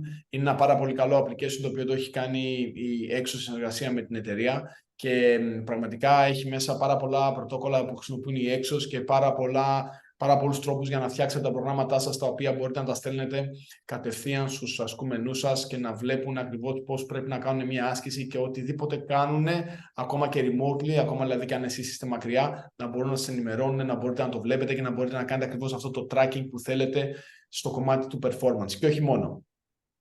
So, Nicholas, we don't have any more questions yet, but I want to ask you something. You mentioned when you start your presentations that EXOS is helping individuals and athletes as well. So how close is the EXOS system to work with a regular guy and then athlete, an elite athlete? Is it difficult to use the same methods to an average person? Should we do a lot of adaptations? Right. Yeah. No, it's not. I mean, it's great. And again, that's the great part about the training system is it's the difference, I think, from the elite athletes to the general population is really a lot of the time it's the movement side of things and the intensity. So, I mean, the intensity with the elite athletes is going to get pretty high. I mean, you're going to have guys that are really driving intent in the weight room with, you know, a lot of heavier loads and moving a lot of loads fast. So we'll get very specific with some VBT work with our athletes that we're trying to track, you know, bar speed and everything like that to drive intent and to make sure that we're tapping into the right training methodology or the right training phases. With the adult clients, it's a little bit less of that. It's a little bit less sprinting. But the great part with that is trying to get them back to that. So the adult clients that come in and work here, they see the professional athletes. We were all athletes at some point in our life. And maybe, you know, you have kids and you get to working and you haven't sprinted in 10 years, but like you talk to them in the coach athlete consult, just like you would with your professional athletes. And maybe they want to start doing 10-yard sprints again. So you just build into it. So it's usually just an understanding of what the goal of that individual is. But they can come in here and do almost as much or just go just as hard as some of these other guys that are in the professional sports. The other one there is just time. The professional athletes have, you know, their entire day to come in here and train. Adults get an hour. So you kind of trim off some of the stuff. You may not do as much of the speed, quote unquote, work. And maybe they just want a little bit more conditioning because they're kind of sitting at a desk for most of the day. So they just need to get moving a little bit more. But the EXOS training system is pretty much plug and play, as long as you understand the need of the athlete or the adult client. So if we take power, strength training, mobility, cardio, can you prioritize them? My priority? Yes. Your priority to a regular person and then to an athlete. That's a tough one because that's the it depends answer. You know, if I have a guy come in, so Deebo Samuel is one of my athletes who's he plays for the 49ers NFL. He came in very overweight, about 30 pounds overweight. And so his main goal was a little bit more aerobic work. He was very out of shape, strong enough. So the power and strength weren't necessarily a priority. His was aerobic work and weight loss. So again, I think they're all important. I really do. And I think that's why you see the training components in that circle, because everything plays a significant part in the other. It's almost like talking about when you're breaking down sprinting mechanics. Backside action is just as important as frontside action because one leads to the other. Ground contact time is just as important as your ability to recover through heel recovery process and get into a nice thigh block position. So one leads to another. So it's hard to say which one is more important or to prioritize. I think that's just more of it depends answer. Okay. Fair enough. So another question is this: basketball players with poor ankle joint mobility can simultaneously perform plyometric exercises to increase the vertical jump and mobility exercise according to the EXOS protocol. Say that one more time for me. So basketball players with poor ankle joint mobility can simultaneously perform plyometric exercises to increase the vertical jump and mobility exercise according to the EXOS protocol. Yes. Yeah. That one's so when they have poor ankle mobility, what you see a lot of the time is more of a hip hinge in their jump. So they shoot their hips back because they can't really load into their ankles. So that's one where we definitely want to spend some time clearing the ankles and trying to get them to move better through that ankle joint so that they can load a little bit more, just not so much into the hips, but actually load into their knees in more of a squatting pattern. But that's also one where I'm not necessarily going to say that one is right versus the other. If that's how they jump and that's how they self-prioritize and that's how their body prioritizes power, then and that works for them, then that's okay. But I will try to, just from an overall health standpoint, try to clear some of that ankle mobility. And if that allows them to load a little bit more into the knees and not so much into that hip hinge position, and that increases that vertical jump a little bit more, then that's great. But I think it's more so about, I'm not necessarily especially with professional athletes, add 1 or 2 inches to a vertical jump. It's more about, because he can dunk regardless. It's more about the health of the athlete. How does that ankle move, especially basketball, the way that their foot will invert and they don't really jump off of 2 feet a lot of the time. This is kind of going off on a tangent, but it's interesting with basketball players, if you do just a pure vertical jump, so like what we do on the force decks, 2 feet down, normal load and jump, right? Versus a run-in, it's significantly different. So their ability to use their body and to use that elasticity with 2 or 3 steps, I mean, their vertical jump can change. Sometimes it goes from 30 inches to 45, 50 inches with just a few steps to run into it. So yeah, but yes, they can improve their vertical jump even if they have poor ankle mobility, but that's something that we're going to try and attack throughout the off season, especially if it's restricting them from loading or moving efficiently. Okay. Do you use exercises with stimuli in your limited time you've got in your hands to train your athletes, or you leave it up completely to the in-court training?